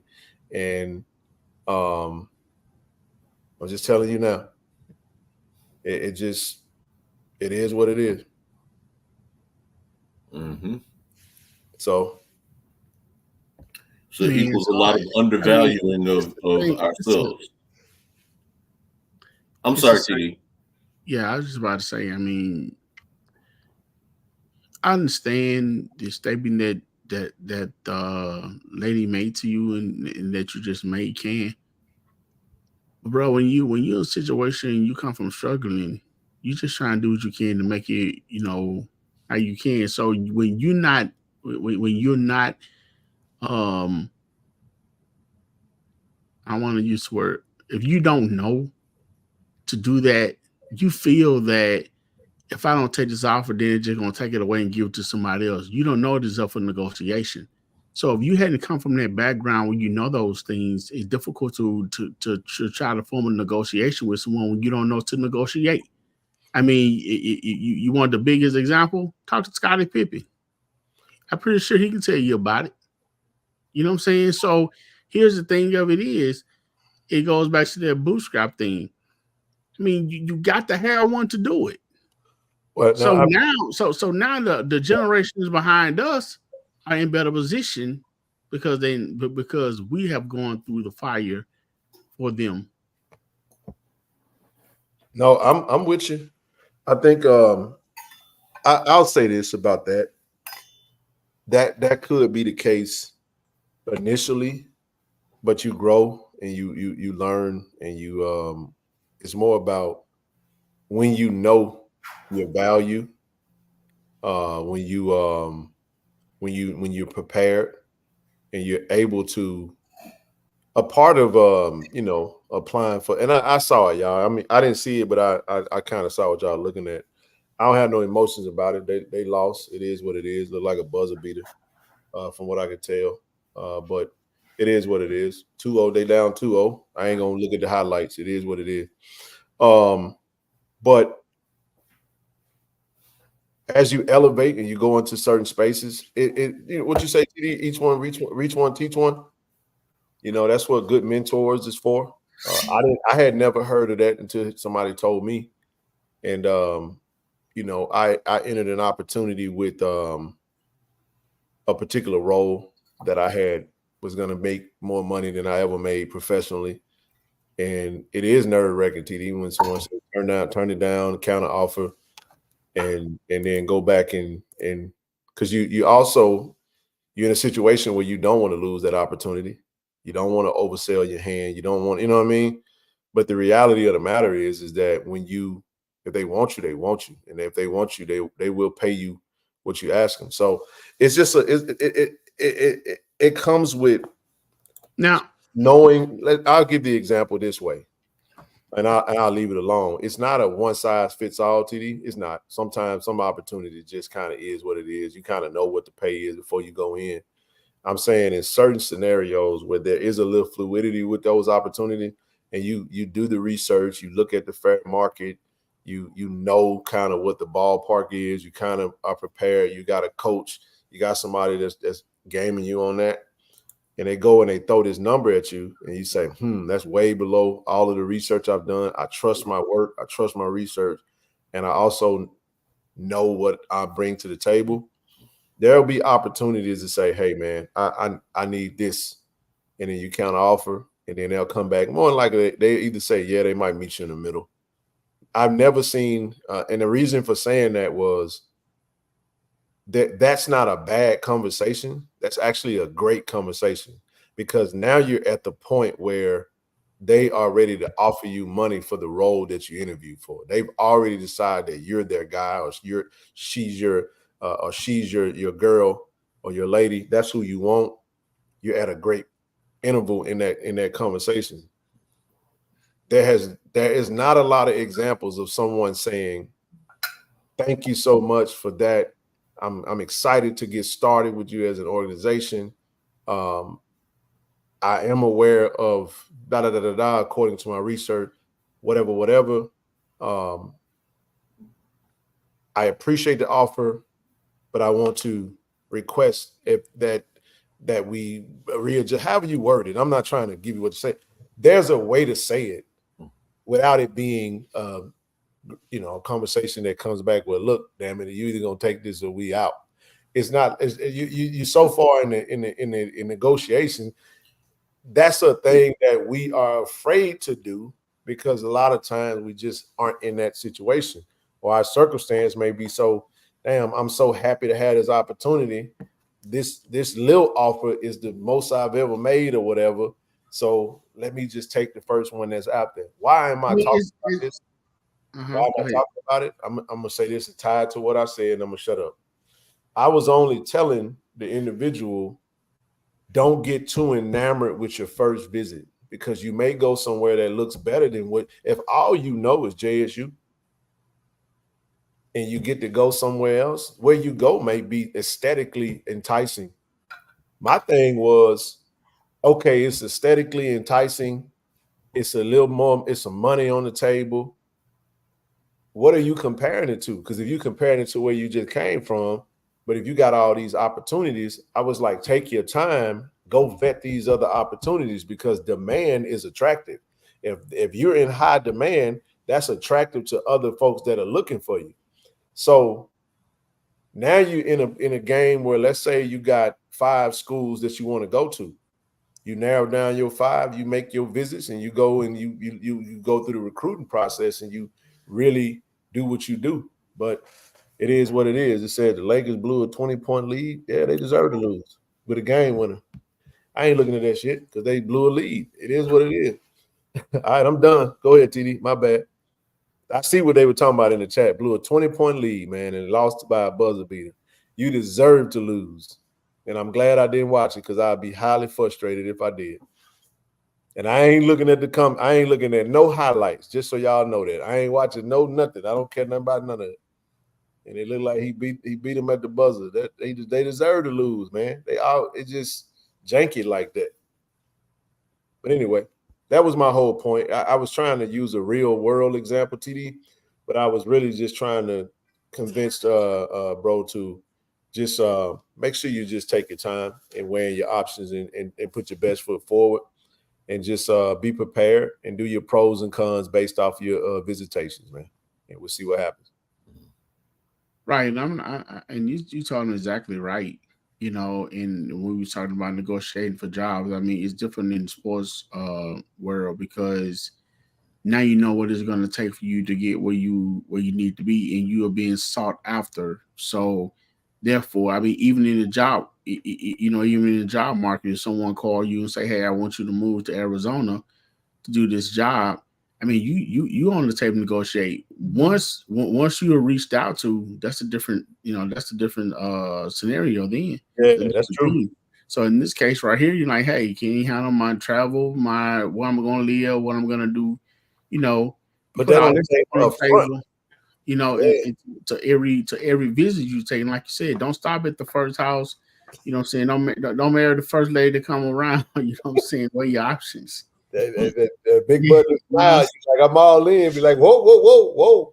Right. You ain't know the attitude, the intelligence level. You ain't got past nothing yet. And don't succumb to pressure. Fast talkers. Be mindful. You know what I'm saying? Like, hey man, I can't promise you I only got one scholarship left if you don't sign now. Well, you know what? It ain't meant for me. It's not meant for me. That's something that we have to instill. And I'm still, I had to learn for myself. So you're not going to pressure me to do nothing I don't want to do. And but when you're young, it's a little harder to push back on this stuff because you don't know. So hopefully he's listening, whomever is listening, whomever that's for. If you being sought after, don't let nobody pressure into anything that you don't want to do. You take your time and you walk away and think that thing through before you do. Because once you sign the dotted line, you sign. Go ahead. Once you agree to the terms, it ain't no revisiting, trying to renegotiate. That's over with. That's right. Can I give an analogy? Go ahead, brother. Yeah, come on. And before I say that, I want to say one thing, because I know that there's at least one player who shall remain nameless who is no longer with the team because he did not go to class. So players, go to class because the next program that you're trying to get to may not be interested in you because you don't have a history of class attendance. So you may think I'm talented enough to go to XYZ program and get in the portal.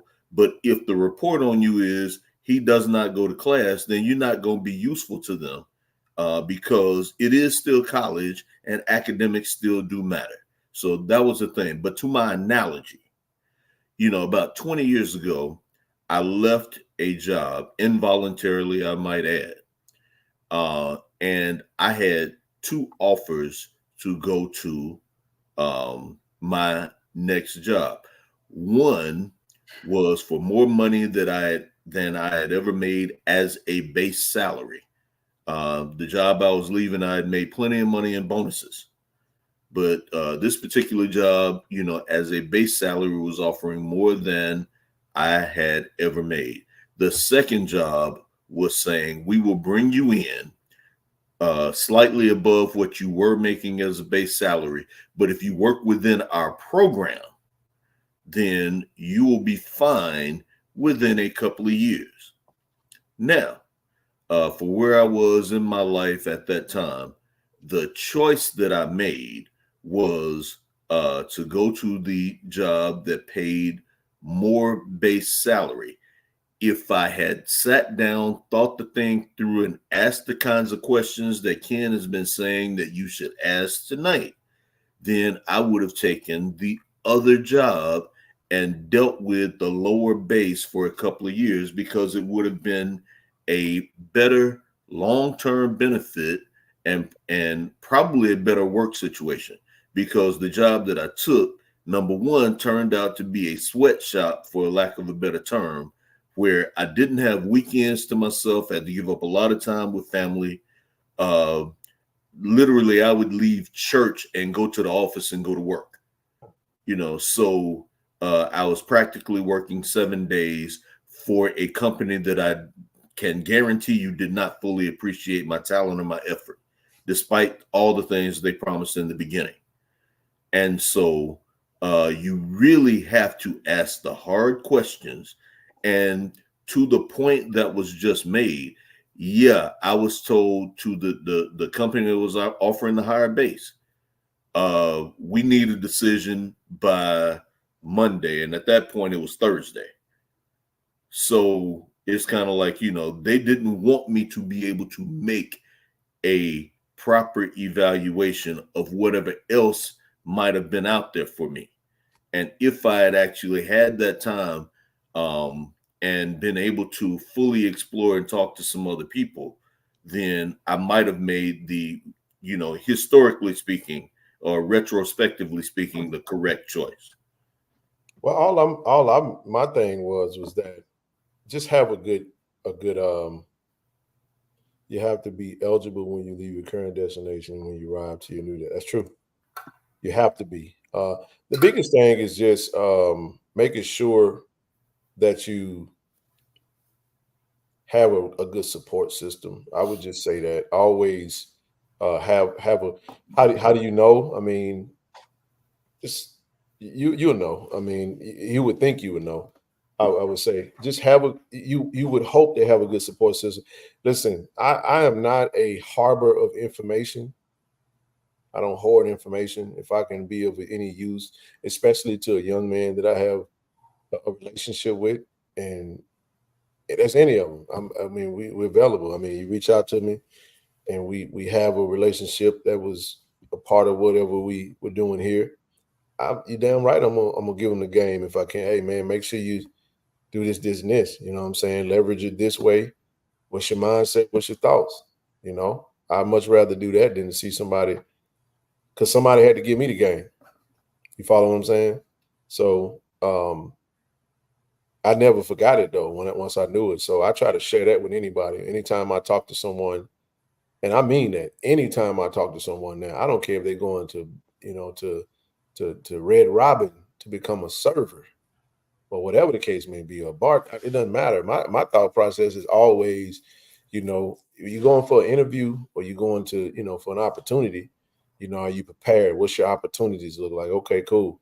What's your thoughts on the situation? Make sure you communicate what you want, what you're looking for. Closed mouth don't get fed.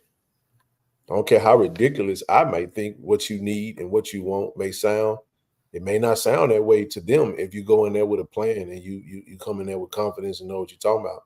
I said, don't look anxious. Don't be coming off as desperate that you're looking for the first bag that they throw out, because then they're going hell, if they might have 40,000, TD, they might have 75,000 for you. But if you come in that thing with your tongue hanging out your mouth, they might say, look, we got 50 for you, just to see what that 50 going, you know what I'm saying? Hell, if I could piece 25,000 off your NIL and go give it to this other joker that I'm working on too, because TD said they're going to tell you that, look, I got one scholarship, we got 35K. And if you take that bite, now, granted, I'm just going off the top of my head. I ain't never been a part of one of these conversations. I'm just going off what I could only imagine. But I do know that we're partnered with someone who actually was fostering NIL deal for 6 of the top players out of the state of Mississippi. They got players making $20,000 a month.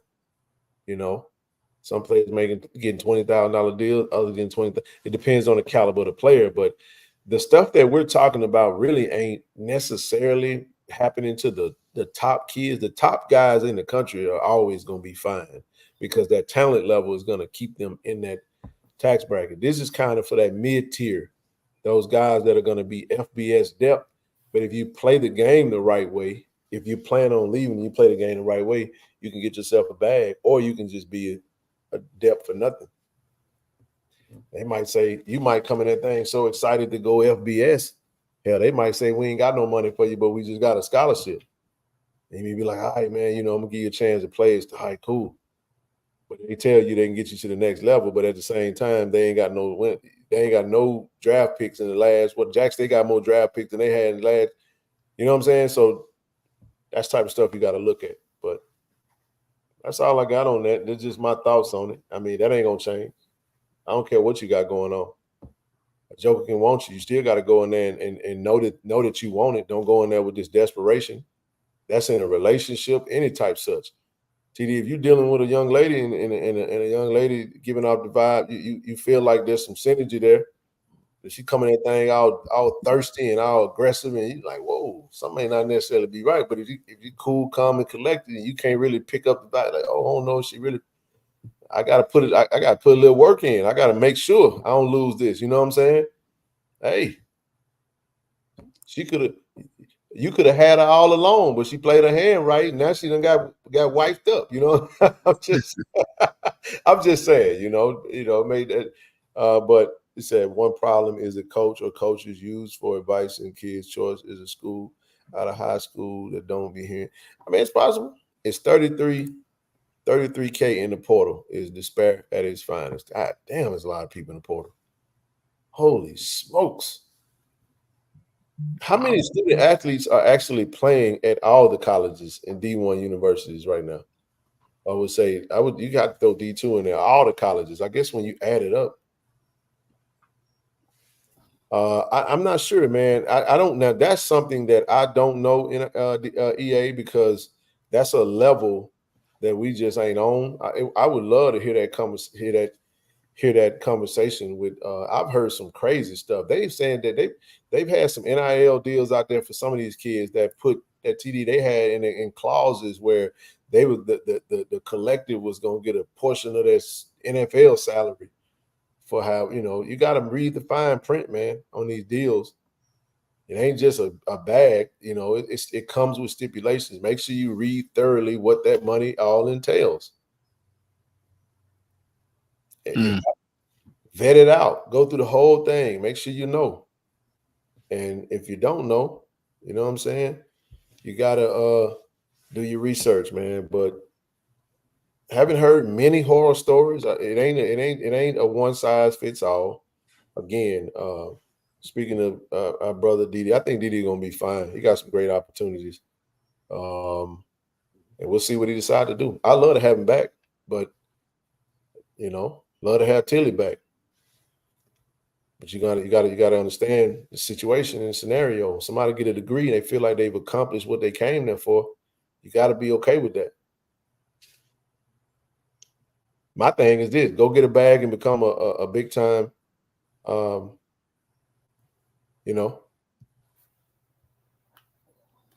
big time athletic donor. That's what I'm talking about. Gentlemen, I hate to cut my time short. We done. So I will see you all the next go round, but tomorrow morning is coming. Exactly. Yeah, it is, man. Finna call it a night, man. I appreciate everybody. It's great to be back on. First show for the week. First show in a week. Great conversation. Appreciate everybody. Make sure y'all hit the like button, man, while you're here. Don't exit out. If you're watching on TV, it's okay. Go to your phone and pull up the YouTube show and hit the thumbs up button. Let's get the algorithm popping. Be subscribed to the channel. Make sure you turn your notification bell on so every time we come to you live, it goes off and let you know that we on. If you're watching from Twitter, YouTube, wherever, we appreciate the support, man. We'll be back on Wednesday, same time, same place, same crew. That's all I got, man. All right. Good night, Tiger Nation. See y'all fellas have a good night. Good night. All right. Peace out. ShotRx is bringing healthcare to you. With our mobile health team, we can come to your school, church, or business to take care of you. We offer childhood immunizations, COVID and flu vaccinations, physicals, and much more. Don't put your health off. Welcome to Care and Compassion. Welcome to ShotRx.